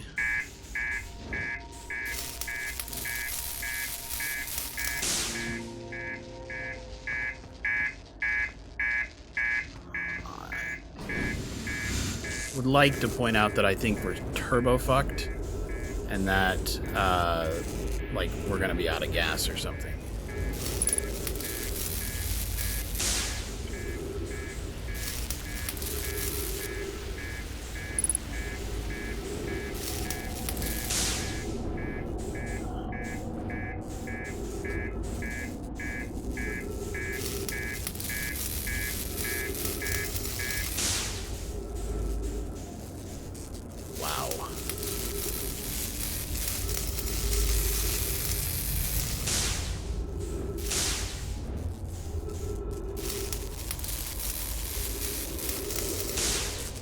Kind of everything got broken.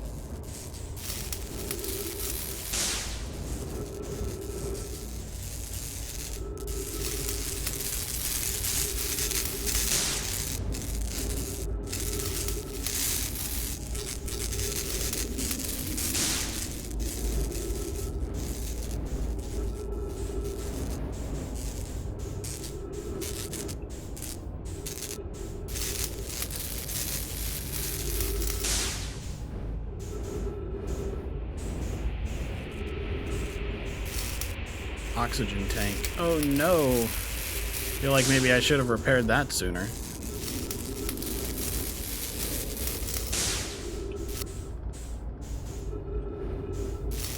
I'll be real surprised if our ship does anything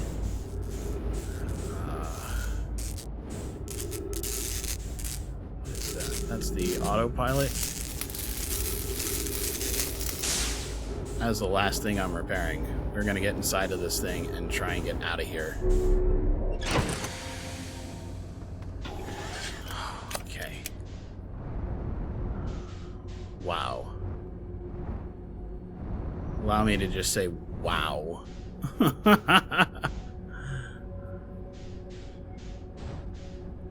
Yeah, it's a pretty fragile ship, isn't it? There we go. That brought my screen back on. I mean, everything, if I look over at the master alarm and look at all the systems there, it actually seems to be okay. So, alright, idea. We're going to go through, and we're not going to touch the controls at all. We're going to just drift right through the monsters. We may be able to use the controller when we get past them a little bit, but I want to see if I can drift past them.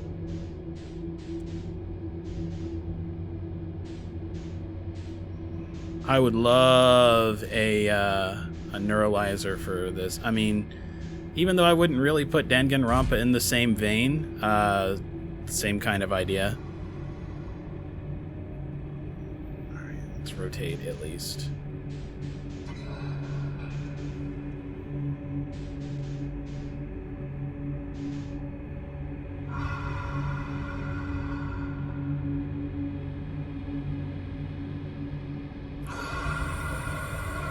Oh, buddy.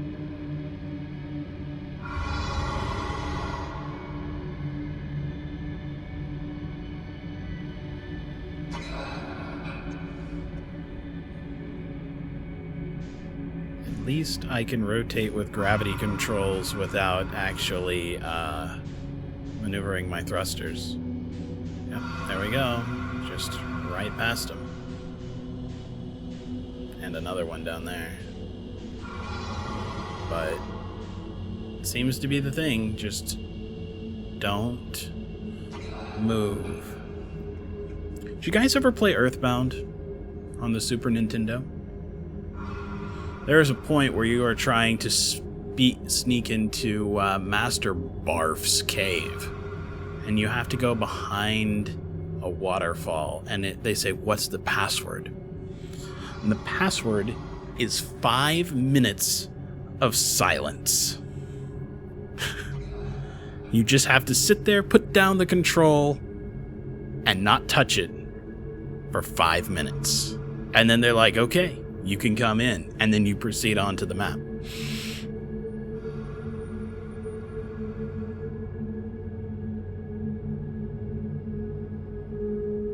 Now, going this way does mean that we did not put a beacon on where the ship is, so we may have to do a little exploration in a tremendously dangerous environment.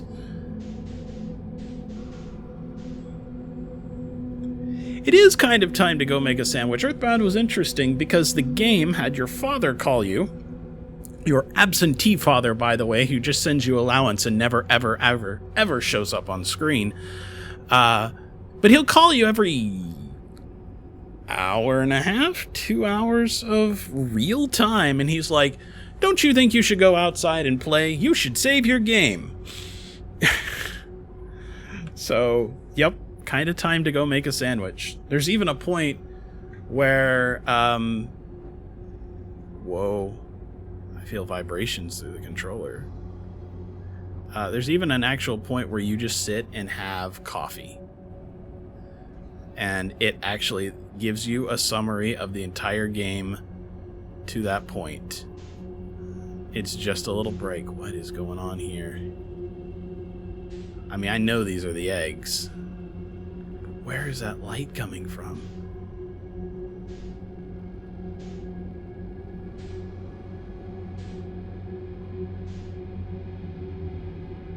Alright, enough Omega 13. That's an anglerfish. Would have been nice to put a beacon here, because I don't know what land form is not an anglerfish. Maybe I've already screwed it up by moving, but let's head in this direction.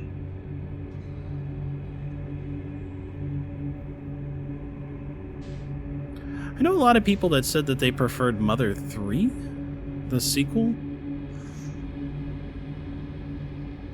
I don't think I enjoyed it as much. Although I did play a very serviceable fan translation of it before it was ever actually translated. And they did a great job. Alright, let's go through this seed here, because I seem to recall that we had to go through one more seed, and then we kind of just drifted right there.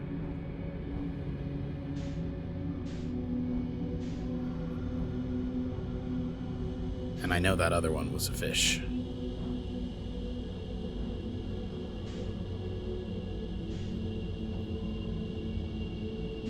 That doesn't really look like it, does it?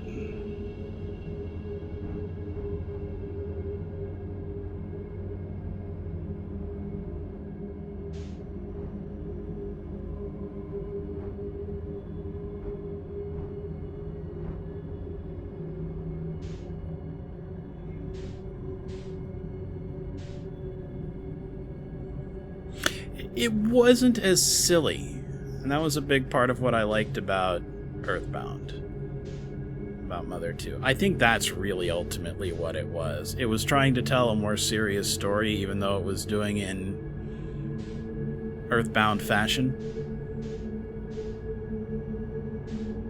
And I think that's what my sticking point with it was. Not that it was a bad game by any stretch. It just wasn't as silly, wasn't as fun.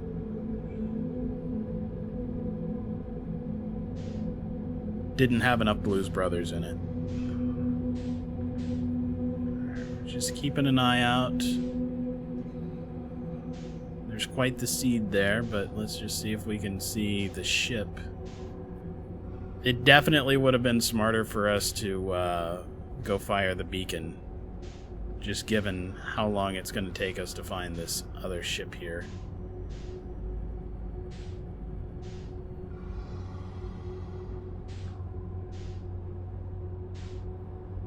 There is definitely a fishy somewhere. Alright, I'm going to try going through this seed.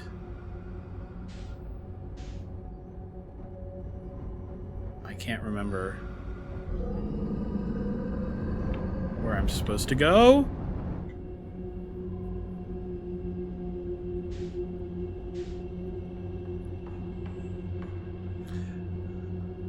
The rolling hit points were kind of fun.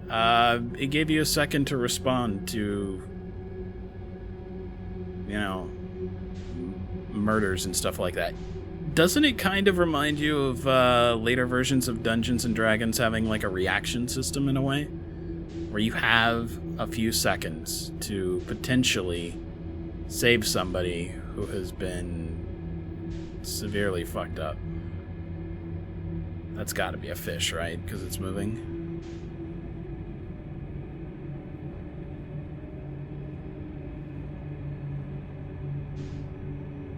Definitely should have fired the beacon.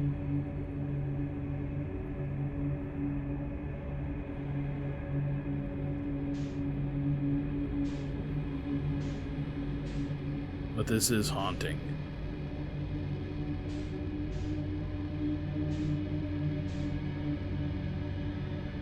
Yep, there's the fishy.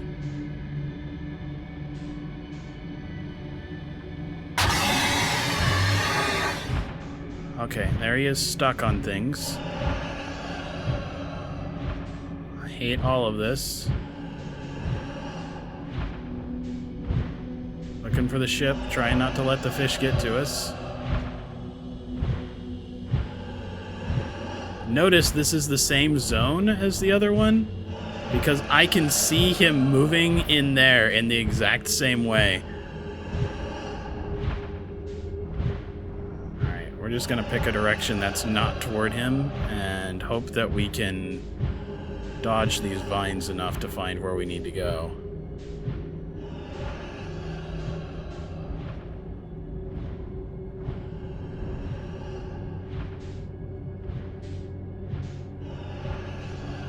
But we definitely need to We definitely need to fire the beacon because I don't know how to navigate this section. I don't know where we need to go.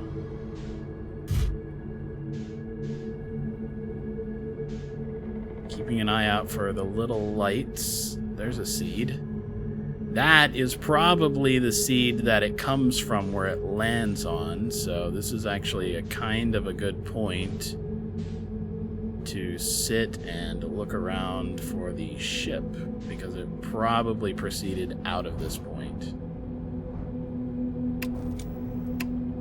Ooh, not landing camera. The terrible thing about the ending of Earthbound is, how do you get your brains back somewhere else? They literally are like, yeah, living material can't make it through, so we're gonna put your brains in robots. By the way, you can't come back from this. I mean, you get a happy ending, but that's what they tell you. We're gonna melon baller your brains out and put them in robots. We hope your psychic powers stay intact, because it's the only hope that we have. Oh, wait. Your psychic powers are intact, but we were wrong about it being the only hope. We're going to get deliciously meta.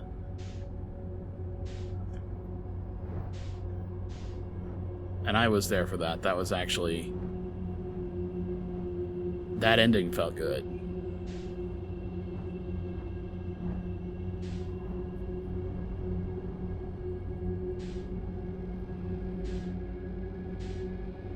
That's the way out. That's the duplicate way to the center, which just loops us back here.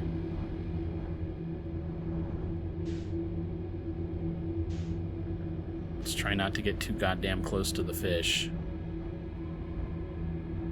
Although it's probably past the fish, let's be honest. The game wants to punish us, right? Of course the ship is past the fish.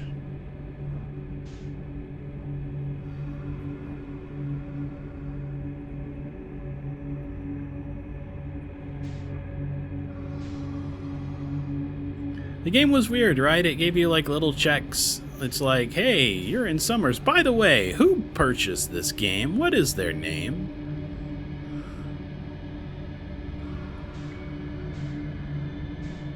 So I bought an itch.io bundle a while back, and I've been slowly working through some of the games off camera. And I'm playing one called Arcade Spirits, which is actually kind of cute.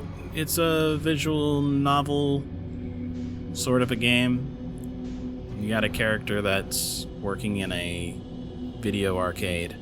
They are in an alternate universe where E.T. was not released early and did not crash the video game market, so pro gamers play arcade games, and arcades are still popular, which is kind of a fun conceit for a video game universe, honestly.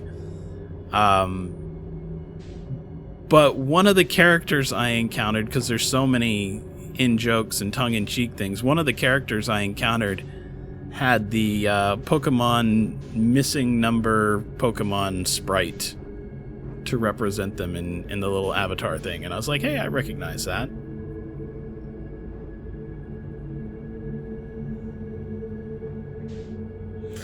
Was it a piracy check? I didn't realize that. Honestly, I thought it was just setting up the ending. Because when I played the game, I played it, it was rented from the video store. And my mom couldn't find it anywhere, and I very badly wanted it. And this is how cool my mom was. She bought it from the video store. She went in, she's like, I know this is a rental copy. I know it's got like your logo on the back of it and everything else like that. My kid wants this, and I can't get it anywhere. I can't find it in any store. I can't order it in the mail. I don't know what to do. So I want to buy it from you. What does it cost? How's that for the coolest mom?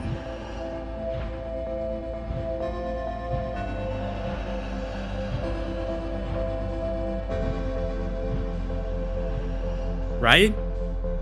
Like, that's some super, like, you know, maybe they'll just, like, an X-Men figure or something like that instead. Fuck no, she knew what I wanted. Because I had been spending all my allowance trying to beat this game, and nobody else was renting it except for me. But I had been spending all my allowance on this thing for a couple months? Something like that? Like, I was doing extra chores to get extra money to afford to be able to rent the game and stuff like that, and she's like, I'm gonna buy it.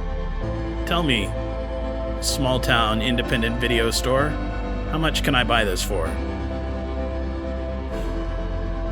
And I got the full set. Like, I have the full manual for it, and it came with the scratch and sniff card and everything. The video store had that stuff sitting on a shelf because they kept all the packaging that it came with for whatever reason.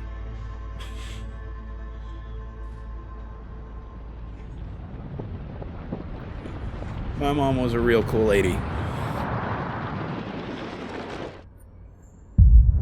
And it's one of those things that I knew before she passed away, but when I think back to those kinds of things, those are the things I remember.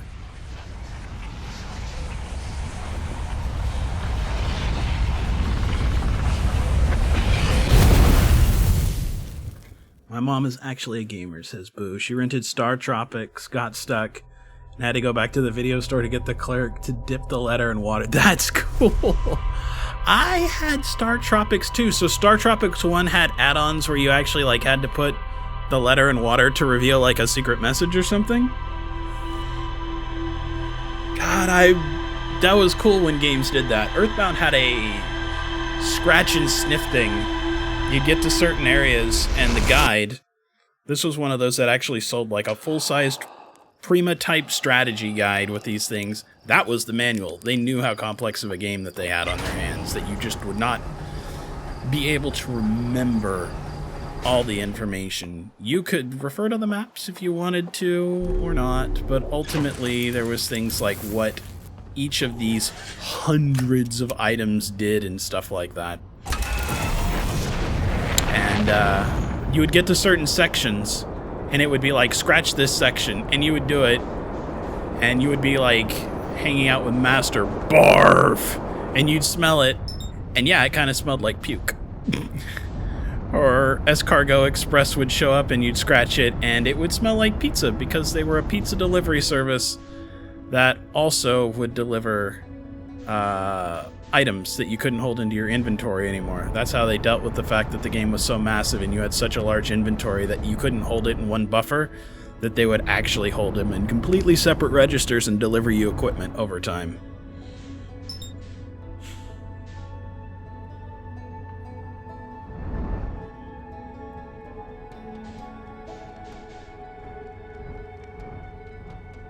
Earthbound was such a good game. If I were inclined to play console games on this channel, it's absolutely one of the ones that I would play. I have it emulated. I also have my cart and Super Nintendo in the other room, but it will absolutely...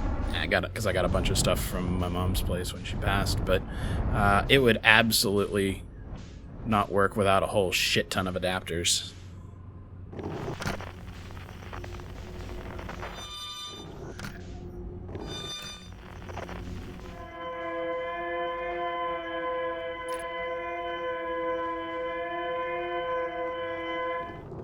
So, I've looked at getting some of the aftermarket game stuff where, like, they emulate the whole chips and everything. They basically rebuilt the proprietary chips based on functions and stuff that they had discovered, reverse engineering everything.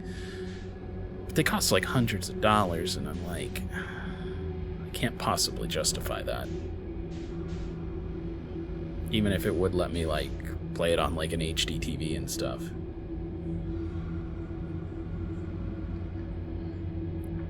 I did think about buying like a NES or Super Nintendo Mini, because as I understand it, those can be hacked to allow you to play ROMs of other games on there, but I built like a RetroPie, Raspberry Pi sort of thing years ago, and honestly, I haven't been using it, so I can't imagine that that would be a good investment for me either.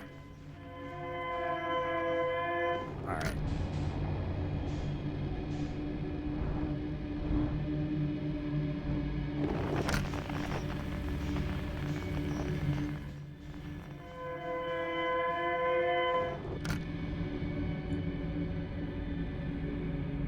Yeah, I'm pretty sure it was the NES, but I wouldn't be surprised. Anything with a USB port on it, somebody's gonna find some way to hack.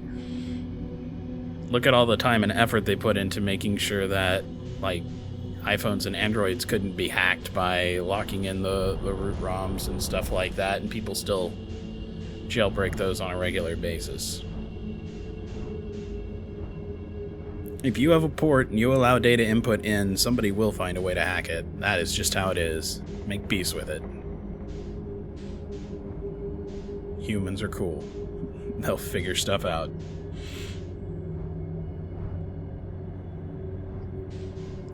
My brother and I did manage to get my mom to play some Nintendo games with us. We used to play a game called Strider, which was a side-scrolling spaceship shooting kind of a game. Not in any way remarkable other than the fact that we got my mom to play it. And I want to say, yeah, Gauntlet 2. We played a lot of Gauntlet 2, and Mom didn't really understand what was going on. She called the teleporters play me things and didn't really understand the rules of how, like, there was a sort of preservation of momentum, right? If you entered from the south side, you appeared on the north side of the corresponding teleporter. Nope, she didn't get that at all. It was just a mystery to her, man. But she'd play it, and that was kind of cool when you're a couple little kids to get your parents to actually play those kinds of things with you. I guess it's not as rare now to have parents that are gamers, but Boo's mom sounds pretty special in that regard, that she was into something that Boo was into as well. So there's that whole opportunity to do stuff together, which is cool. Very cool.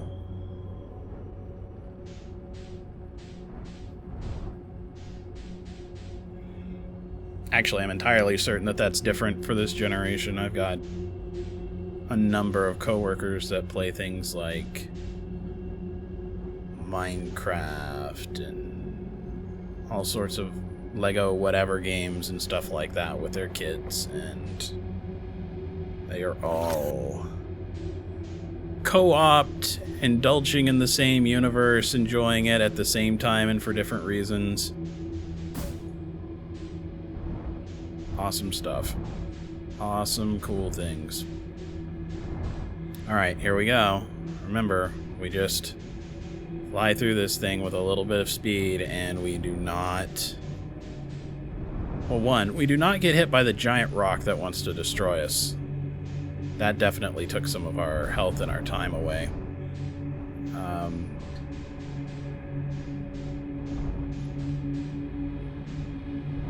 But yeah, once we start going through this thing, we don't fucking touch it. Alright, here we go. No touch. No touchy.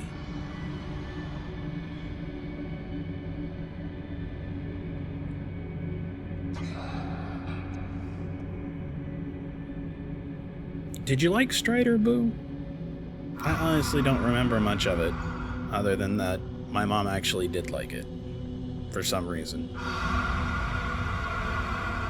This is the lady who I feel compelled to tell you, by the way, told 2 different schools over like 28 years of teaching, my email is broken, so she didn't have to do email, because she was just not interested.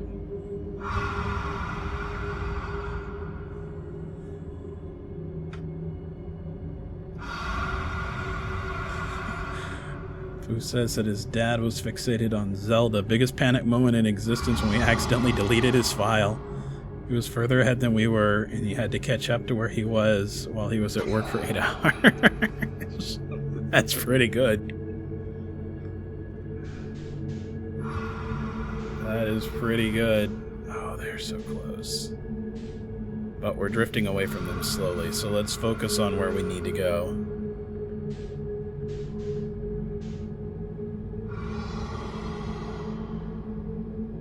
And we are moving very slowly. I'm willing to take a little bit of a chance, pull out the controller, thrust just a little bit. Tiny little Bob Ross thrusts. As we pass by this strangely luminous core of anglerfish eggs.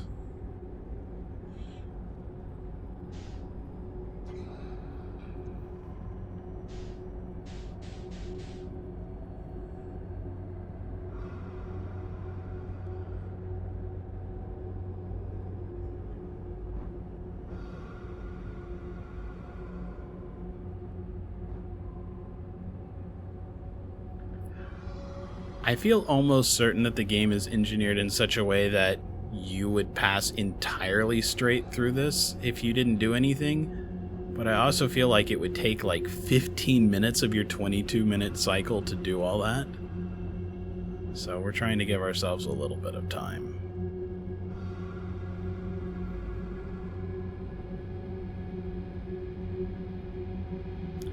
We may pick up the warp core and take it with us and try and leave and then see if we can get... No, I don't think that'll work. We would have to go to the high energy lab very quickly. Remember, we can only get there by kind of walking over that tunnel of sand. Like, we have to wait for the sand to fill up high enough. Which means there's a very small window that we can actually do this. Alright. Here we are.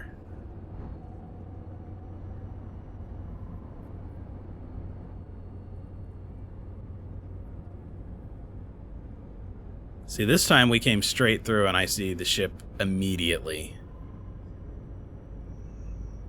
It's nice to have the scout in place, isn't it?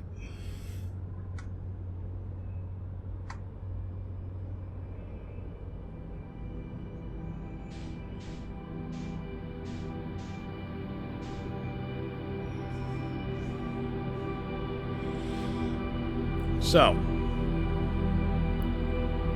we need a couple of pieces. We need a way to refuel the ship. And then I do need to take a look again at the coordinates, because that's got to be the hex thing for the navigation.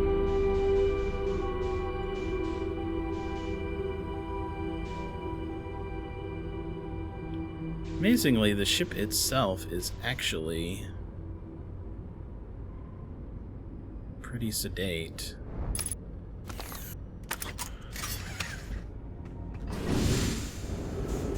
There's not a lot to do here. There was literally one open door inside the corridor, and I didn't really notice any ways in from the outside, but we may take a look at that. We may go outside and take a look, because this may not be the actual dome that I was thinking of it as. Interestingly enough, this is not that gravity floor plating.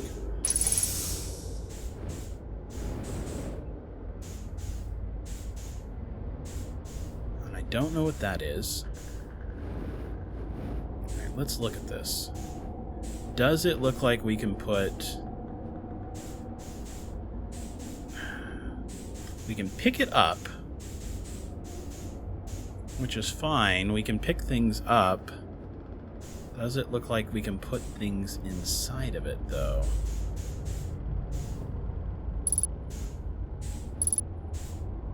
Maybe a little. That does look a little diamondy. If we insert the warp core... Yeah, it doesn't look like I can just throw things in there. How interesting. This seems more like main engineering than it seems like some other location. Alright, and there is a circle here, some glass, but I don't think that's the main dome above. So let's go and explore what else we can find here. We went down this other hall and found it sealed off. Yeah, sealed off. So let's go explore the outside of the ship.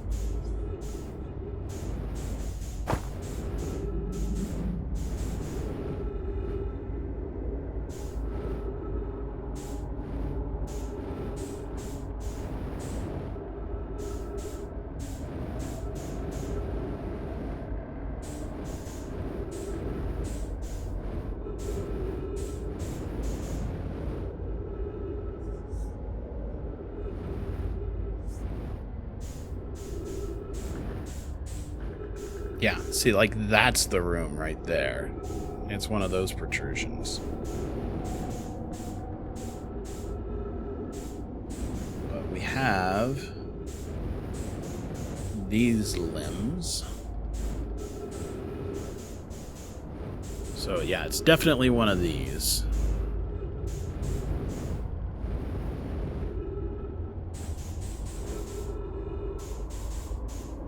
Yeah, like that.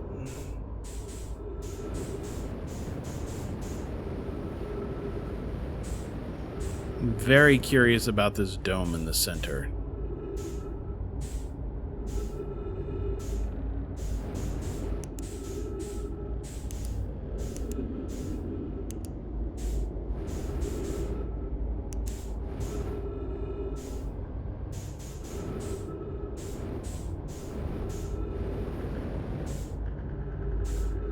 I don't really see any alternate way in here.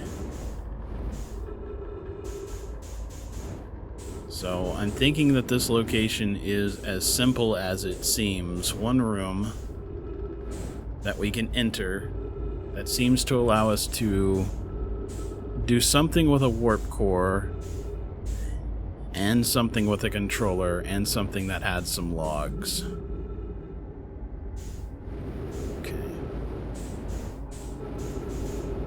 I think that's it. Let's go do something I very seldom do and check our computer in here. I want to see if the computer remembers the coordinates or if I actually need to go back to Giant's Deep and make a note of them.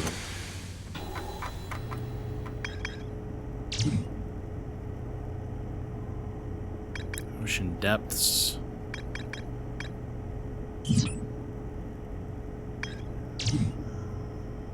Probe tracking module. There we are, right there.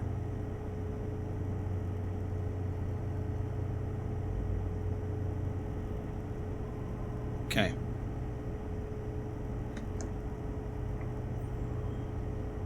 Hard to believe that we've been playing for 2 hours already. All right.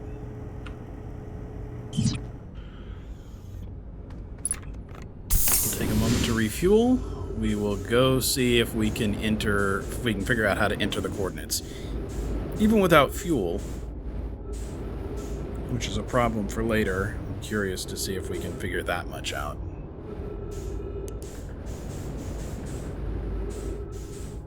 Because I don't think there's that much time left here.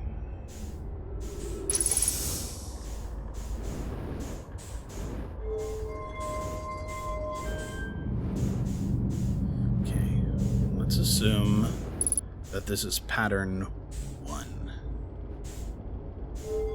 If that's the case,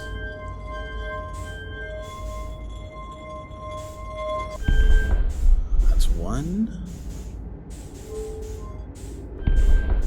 Damn it. No. Come on.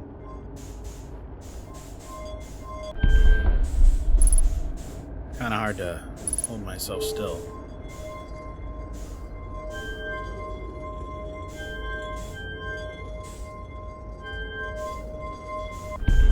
That's the second coordinate, and then the last one.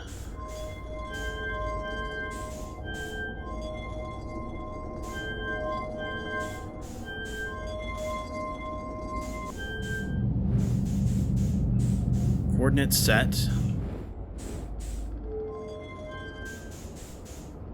Potentially launch command issued, but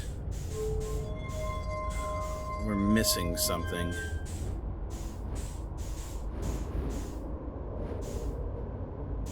This seems really important here, but it doesn't actually do anything.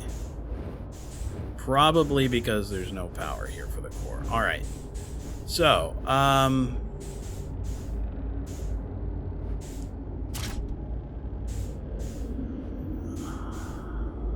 guess we can take... How many of these do we think that we need? One, I guess. We could take two. Two might work. Wonder if it needs a white core and a black core, or if it needs, well, who knows. I actually expected there to be some directions here, but I'm not seeing anything in the way of a guide to refueling. So, experimentation, which is definitely my favorite part. Alright, very small chance we'll be able to make it back, but hey, you know what? What else are we gonna do while we wait to die?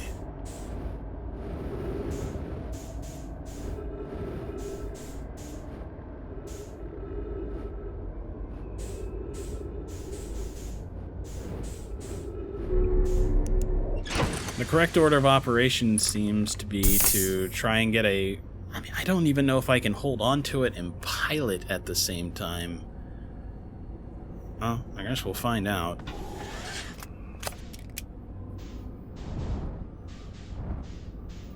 Huh, maybe I shouldn't be so cavalier with the jets, but,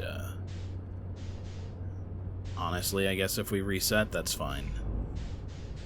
It's gonna happen anyway, so... Let's just see what happens. Sometimes when you go out, they lead you straight out into space, saving you a bunch of nonsense. Yeah, look at that. Right out into space. Right where the star has decided to be real angry all the time.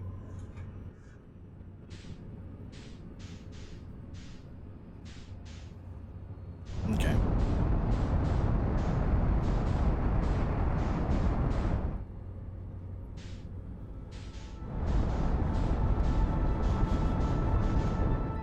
Look at that cool lightning that's flashing even from the cloud layer here.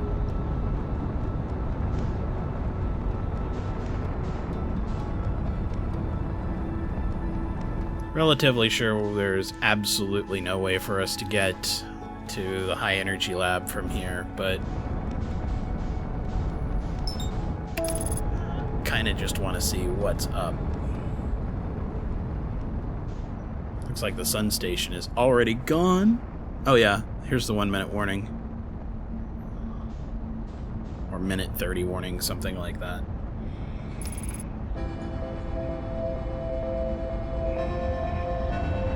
Okay, woo! We're way too close. Yeah, there's not even a, we're gonna get destroyed.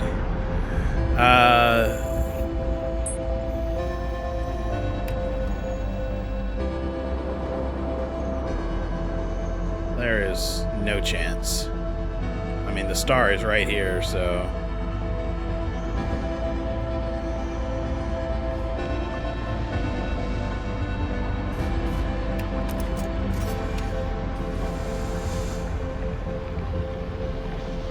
Show me what you got.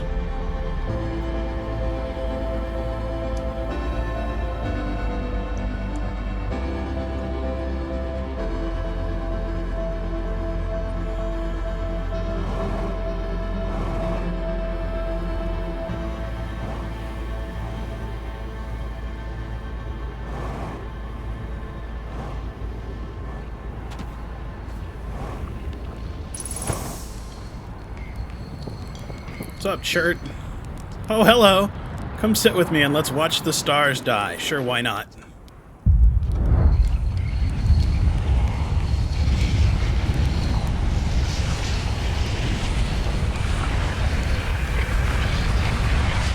Bye, fellow.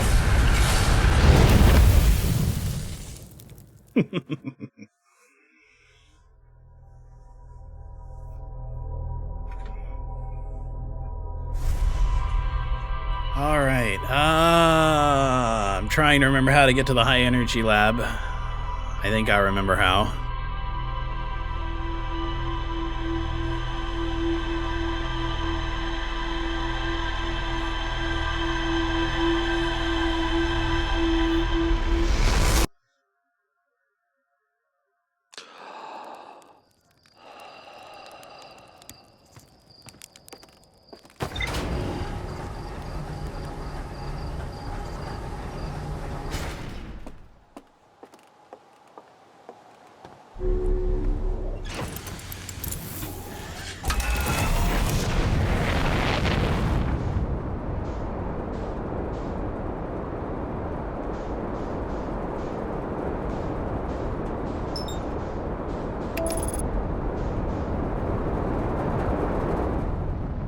I kind of wish I could, I kind of wish I knew where the, probe was going. I think it's going to the eye signal, but I also feel like there's a good chance that it is going so slowly that there's not a solid way there. Alright, the fastest way to get down was by the gravity cannon.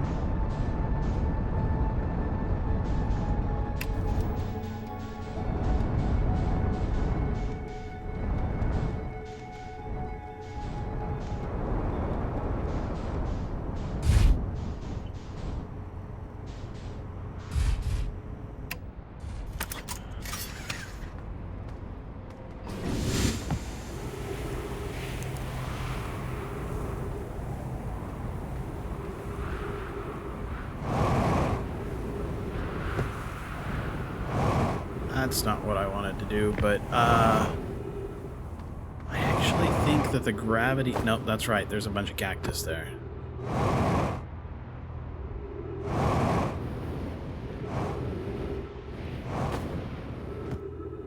Alright, so it was on this side.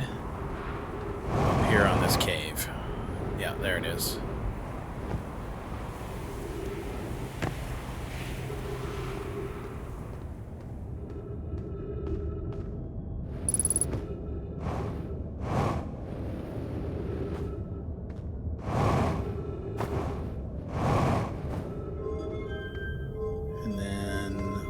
Don't actually need to turn the power on,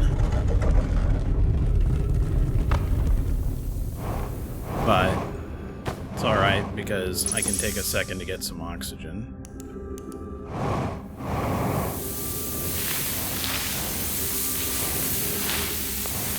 There we are at the very, very bottom. Here's the power cable door.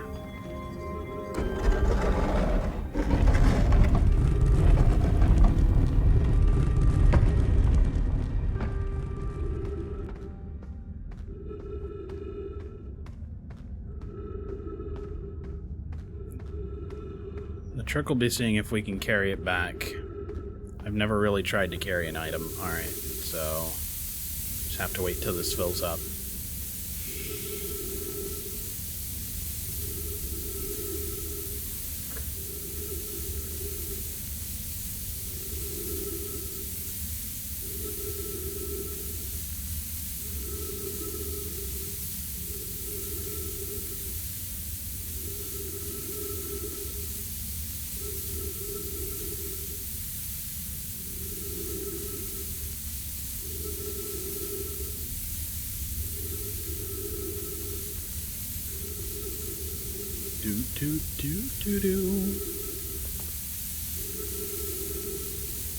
So we're getting closer. We're letting this fill up because the sand pushes us down. So we need the sand to get high enough to be able to cover up these cacti.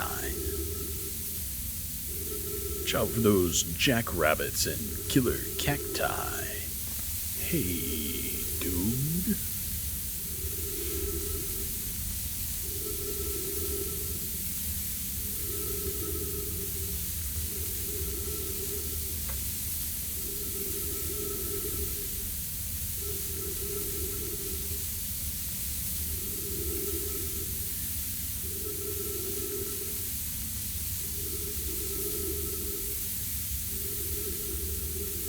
I wonder if I can just toss something in there. Part of me actually wondered if I could grab, or early on I actually wondered if I would need all of the projection stones to activate something. I thought, okay, I'll have to fly between every planet and grab these projection stones and then get somewhere and put them all in to see something.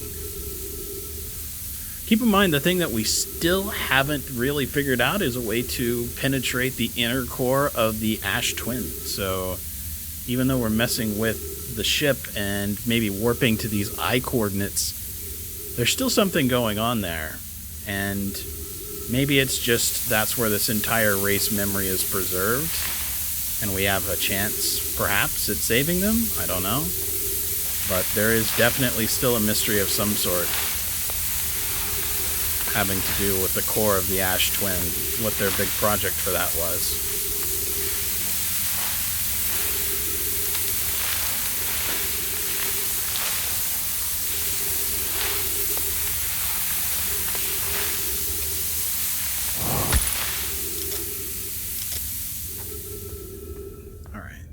Go. Fly over that one.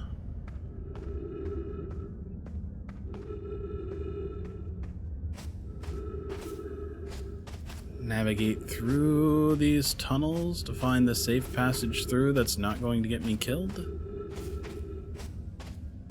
There we are.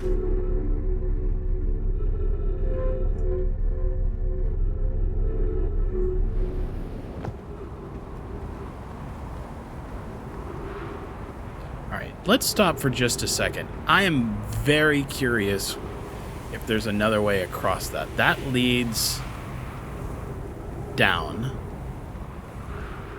and it's full of ghost matter. Like, we don't know how to do anything with ghost matter yet. That feels like a tremendous thing that we need to learn.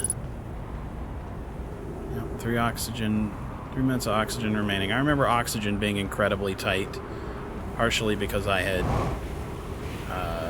wasted a lot of it by getting injured.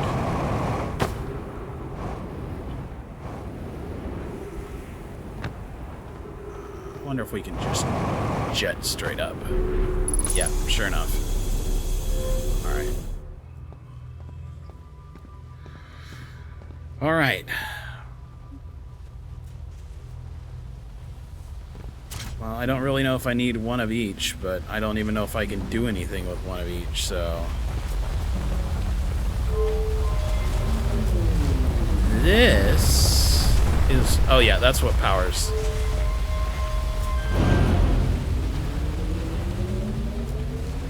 Yeah, that's right. That powers this location. Okay.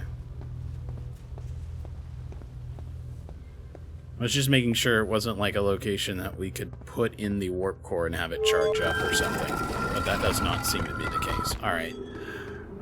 We gotta find our ship.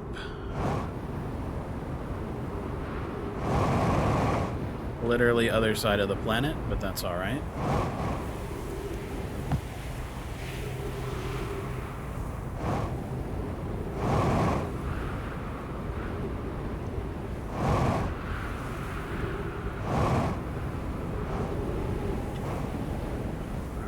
Let's see if we can take this aboard the ship, and what happens when we try and pilot with it. We've never tried to carry an object onto the ship before. I feel sure that it would show up, but I just wonder if it will let me... I don't know. Do I put it down somewhere?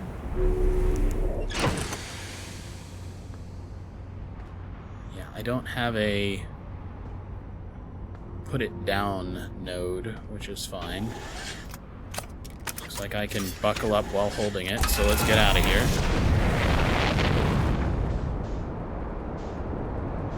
Alright, we need to go to Dark Bramble. Without landing on the sun. Thank you. Where the fuck is the sun so I don't land on it? In it. Get destroyed by it. Look. Words. And yeah, I'm aware I can use the map. It's more fun to find these things on your own, don't you think? To eyeball all this shit. I'm guessing it's behind. There it is.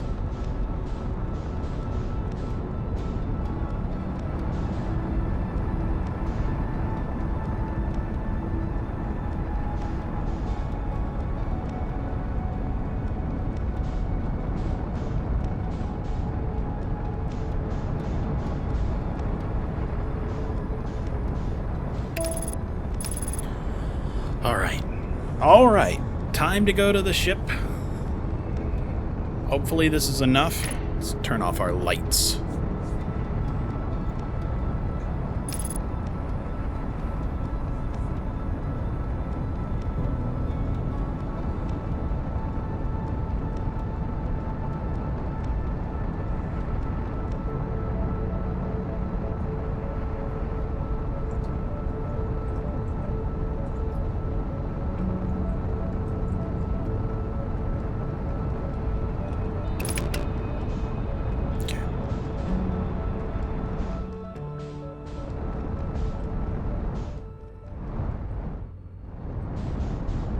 Feel a little sad for kind of leaving our buddy behind, but we didn't have any way to tell them to, like, come with us. I would happily have taken them on my ship, but that's not a thing, apparently.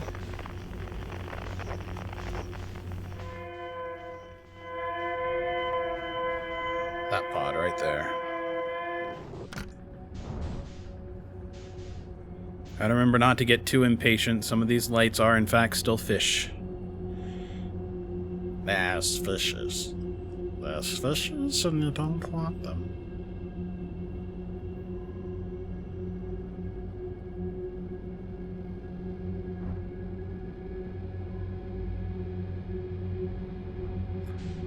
A little excited. Tomorrow night's Dungeons and Dragons will be the last of a 4-episode arc that I was dungeon mastering. I can go back to fucking playing. It's too easy for me to flip into a dungeon master role. It's pretty much all I've done for the vast, vast majority of my Dungeons and Dragons experience is DM. And, I don't know, man. I miss playing fuck. Well, I heard that. We're not touching shit. We lined up.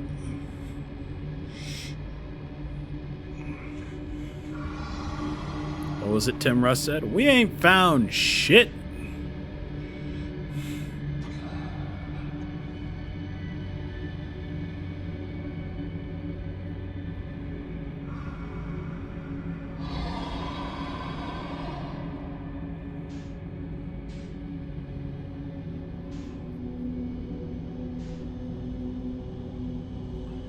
Man, that guy has been in so much stuff. Whether you like Tuvok or not, he was also in... I want to say he was in Next Gen. I want to say he was in the original Star Trek movies. He was in Spaceballs. That dude is a staple. And he's done a lot of voice acting, too.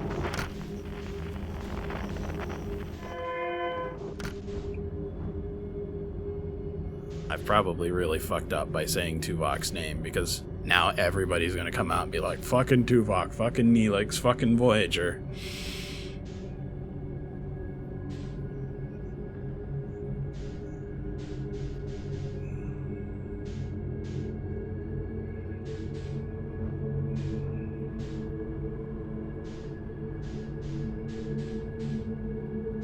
As long as we're not talking about Threshold, it's all good.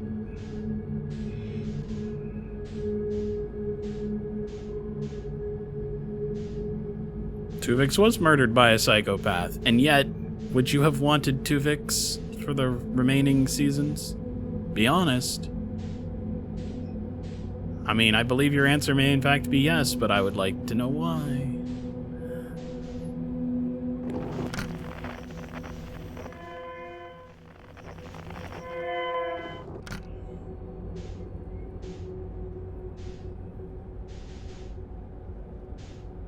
Not a particular fan of him, but I admit he was unjustly treated. It was a very un-Starfleet way of dealing with things.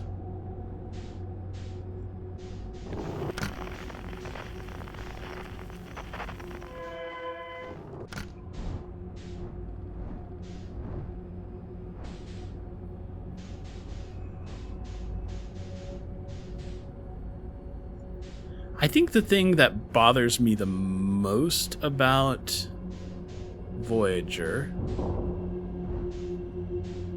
was that it seemed like a little bit of a step back from Deep Space Nine, but it was also a step towards Next Gen, so, I mean, it's hard to be unhappy about that. Would have liked to see 7 of 9 in something else?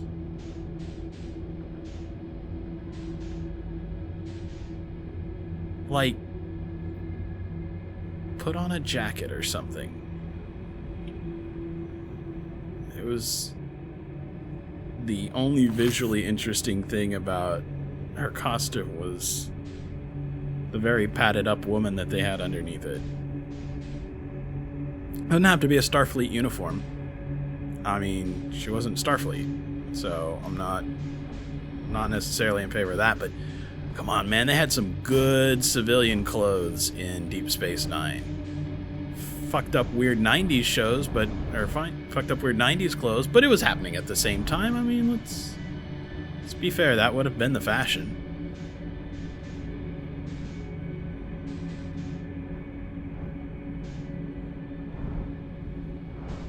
Stay away from these giant murder rocks. And let's go encounter some giant murder fish.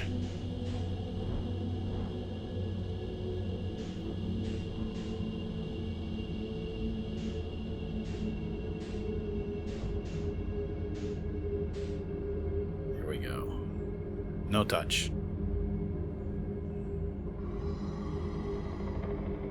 No touch.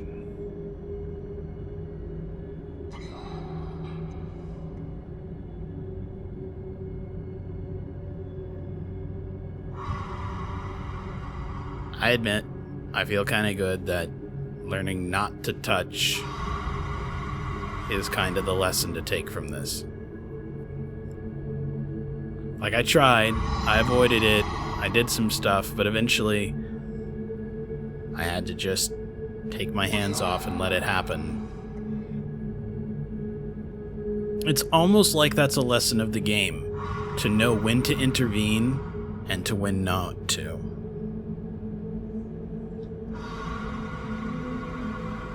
I'm very curious about the endings that I can achieve with this. I suspect that there is one achievement where I just don't alter the flow of reality. I suspect that there's one where that was too much thrust. God damn it. That was just a little bit too, but it was too much. Fuck. I suspect there's one where I can basically put right what once went wrong, and ones where I can go, well, that's just how the world is, and let everything happen. I suspect there's an ending where maybe I can save my people, but not the Nomai. Who knows? Alright, we've got time for probably one more loop. Trying to keep these sessions to about 3 hours. I know we've gone over a couple of times, but I need to go to bed a little early tonight.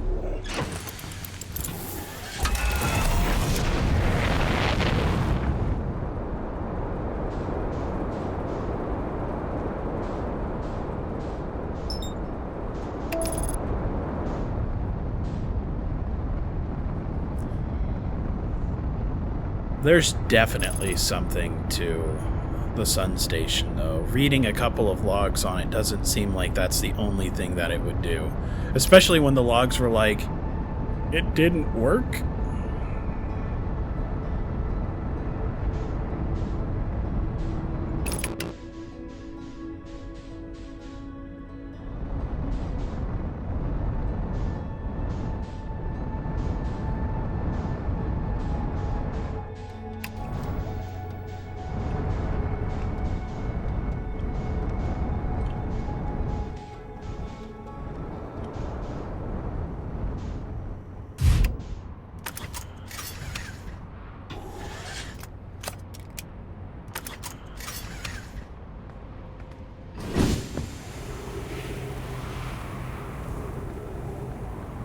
How cool is that? Just watching the planets go by.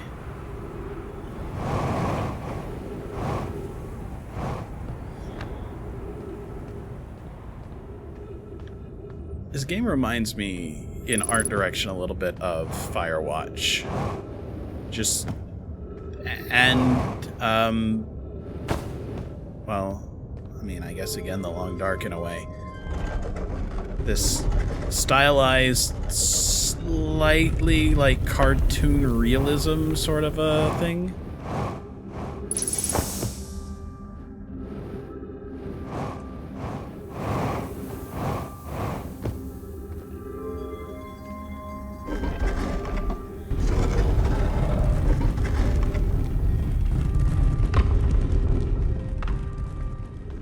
So I have another game in this vein that I'm thinking about maybe playing on stream.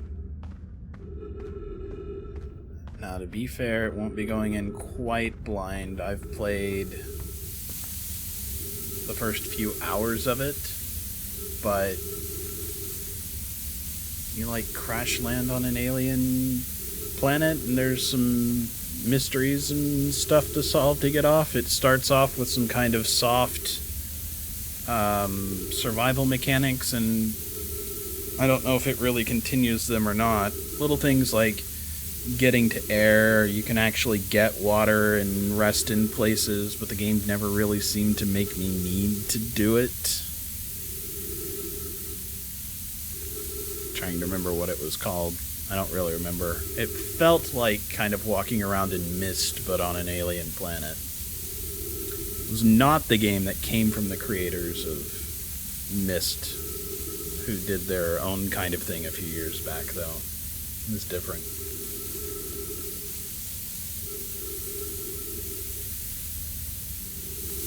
Guess we can just jump in the pit, right?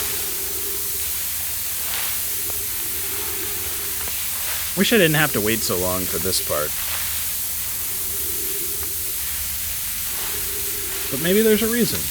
Maybe there's something else it's giving me time to do. Maybe this takes 5 minutes or something, so I have a chance to go to Giants Deep and get the coordinates, and then rush back here in time to get the core in time to, you know, fly through. I think it was a Flora. Somebody mentioned there is an achievement for beating this on the first time through.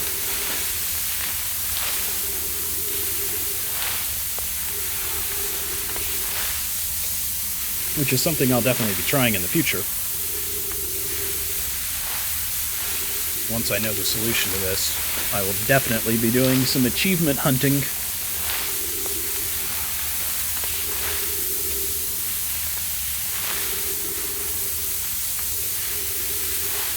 This is a game I suspect very few people have 100%ed.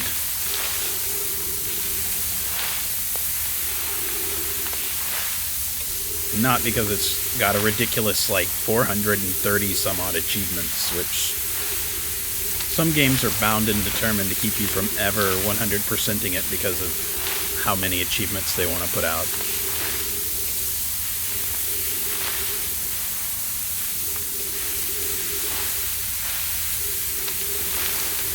I mean, once you know how to beat the game, unless it, like, randomizes some stuff per playthrough, not per time loop, you should be able to just remember what you did last time and do it quickly. We'll see. Like I said, sometime in the future, not necessarily right now.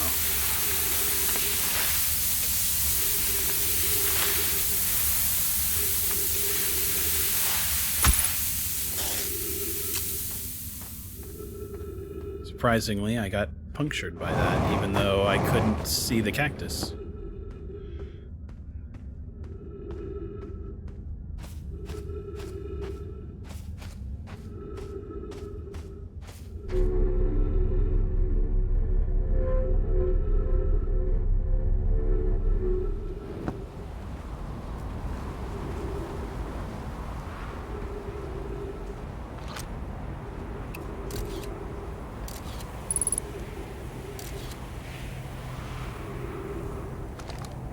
Wonder where that goes. Why? How would you ever get to it from the other direction? Maybe it's not so much about the other direction and more about returning to the city, should that be your desire. Just stand here in what used to be the tower and... Whoa! Thrust straight up. There we go. Alright.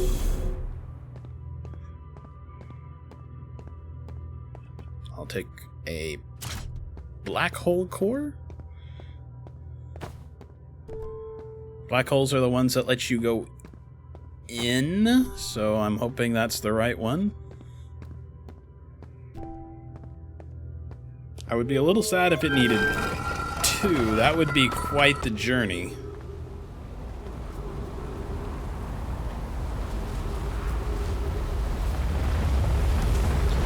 Now,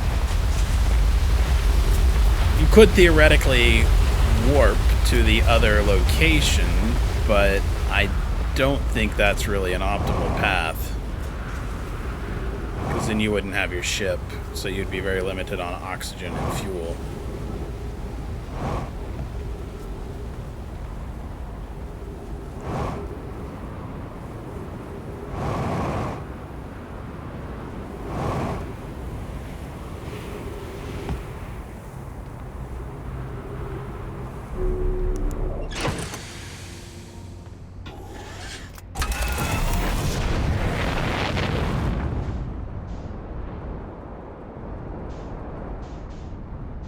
All those exploding stars out there.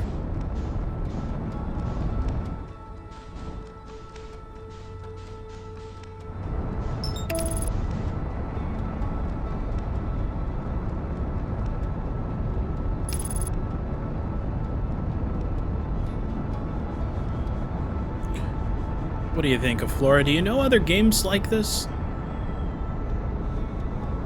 Ones that are kind of this chill, explore, and solve the mystery of the world kind of a thing. As grim as the idea of the Nomai Rice dying is, it's still a pretty chill and not lighthearted, but innocent game, I guess. Innocent's the right word. I mean, we're just a little sap wine, marshmallow, and fish stew eating little buddy.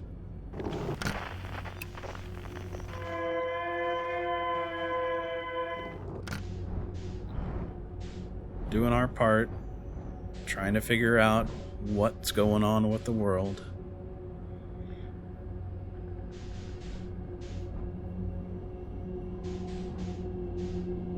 I wonder if this level doesn't even have fish.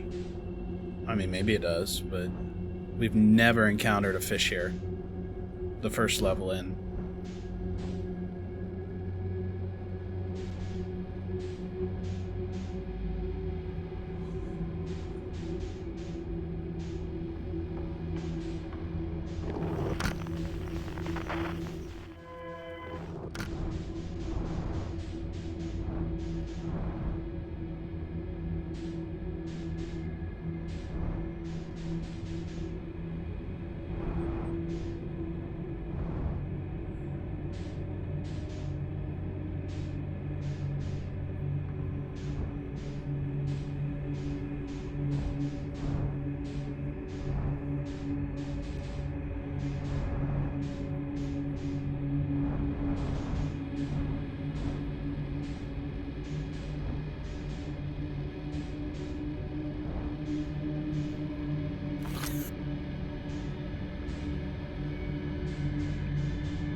Oh, you're right. Subnautica's a good point, and I have not finished Subnautica. Dawn really loves it. I've played a bit of Subnautica. I enjoyed it too. I do have Return of the Obra Dinn. That was something I was gonna watch on. I was gonna play on stream, and I got it and never even started it. I will keep that in mind. That is definitely one I wanted to get to. Appreciate that. Appreciate you reminding me of that one. Have a very love-hate relationship with Firewatch, says Boo. That last chapter really sucked the joy out of the game. I 100% agree with you. I very, very, very much enjoyed the game until the very ending, and the ending felt appropriate, but it wasn't the ending I wanted in my heart, if I'm being honest. So I'd always hoped that there would be kind of a sequel to it. Let's just make sure that we're not next to these guys. We need to let them go for a while before we decide to try using our jets. The voice acting on Firewatch was superb, though. If you can use voice acting to make me feel about characters that I am not sure I ever actually even see. Like, you don't really get to see yourself, and, yeah, like, it was well done. There are a number of games that I thought were good stories that I didn't necessarily enjoy as a game. Gone Home's a great example. Thought it was a good story, but I didn't really enjoy it as a game.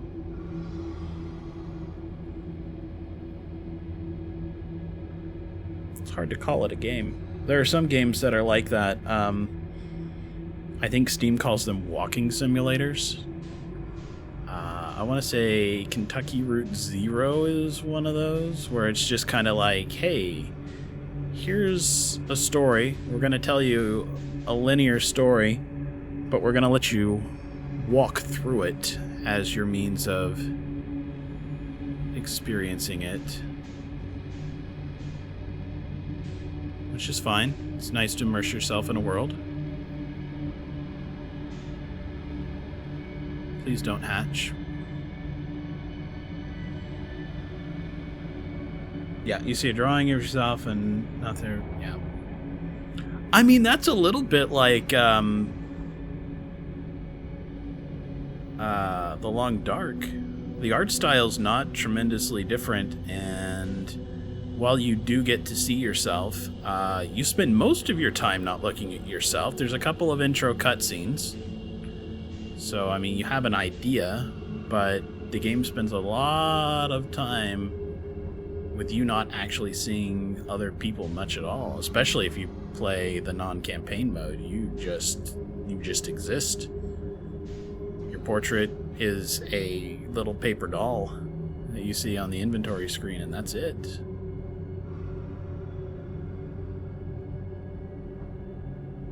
Wrong direction.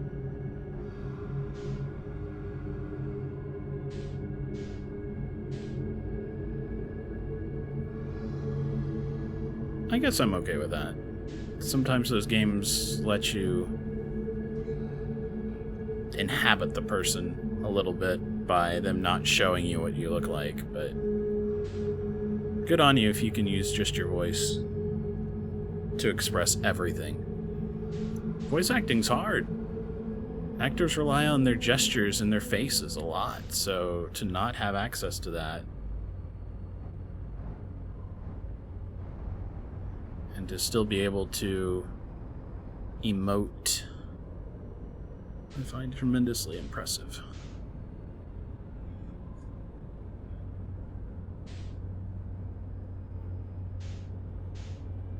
But let's be honest, it's mostly because I'm in love with Laura Bailey.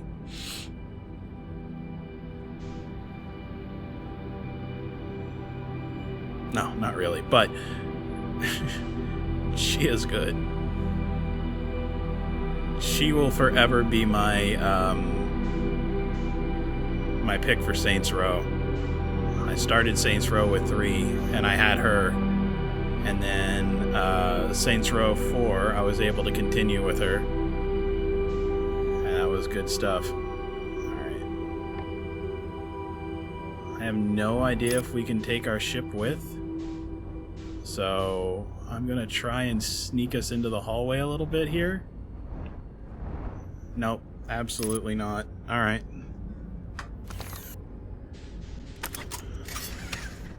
Oh, well. I started us moving, didn't I?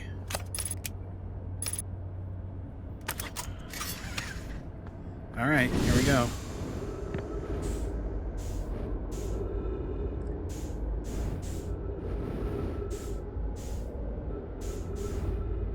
Alright, let's see if we can figure out how to power this stupid thing. If I need 2 of these, we're fucked.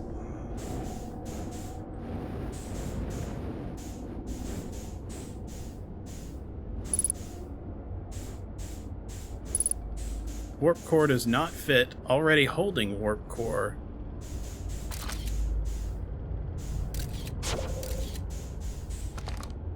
Yeah, alright. Can I put it down somehow?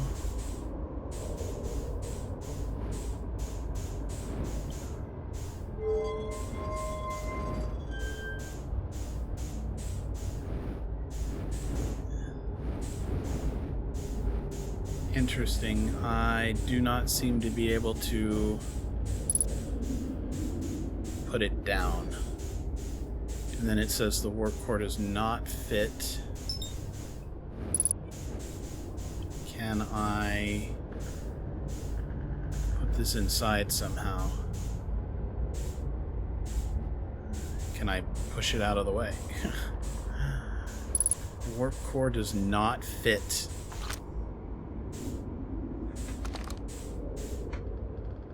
Already holding warp core, and I can't put it down.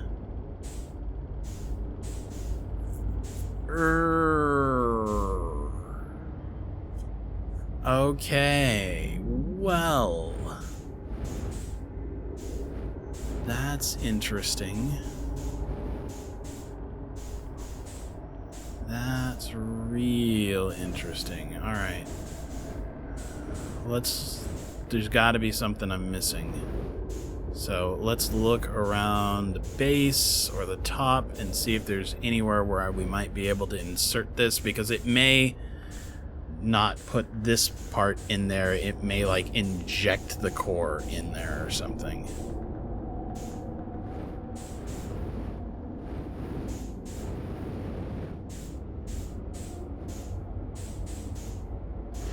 Interesting. Interesting.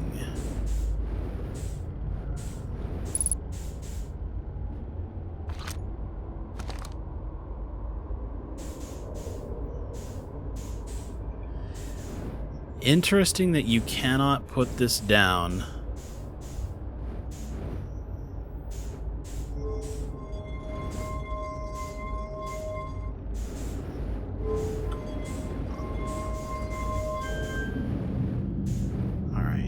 I know that's where the coordinate thing goes. Let's look underneath here. We saw an eye signal down here. Oh, shit. Well, that sounds like our time.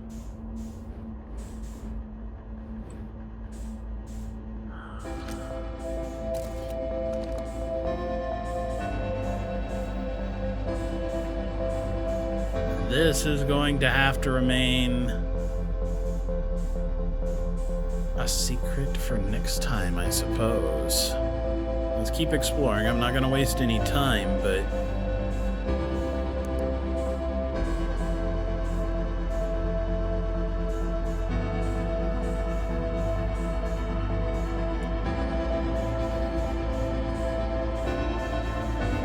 they both cross and go there. There is the trifold mechanism right there for putting in the coordinates.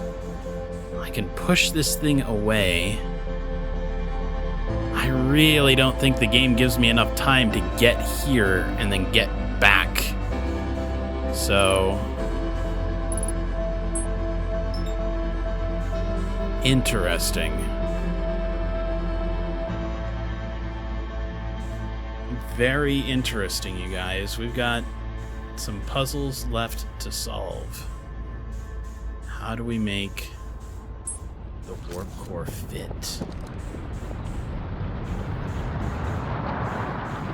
That will be something interesting to figure out next time. I would guess one more episode of this. Maybe I'm being optimistic, but I think we can probably solve it next time.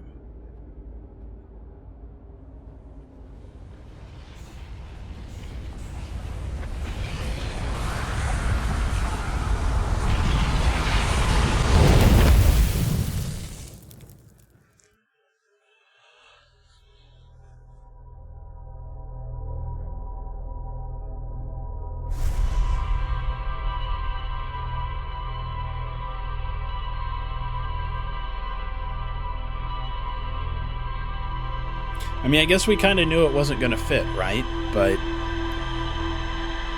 I thought maybe they would interact. I don't know why I thought that. There are no two other objects in the entire game that ever interact with each other like that. So...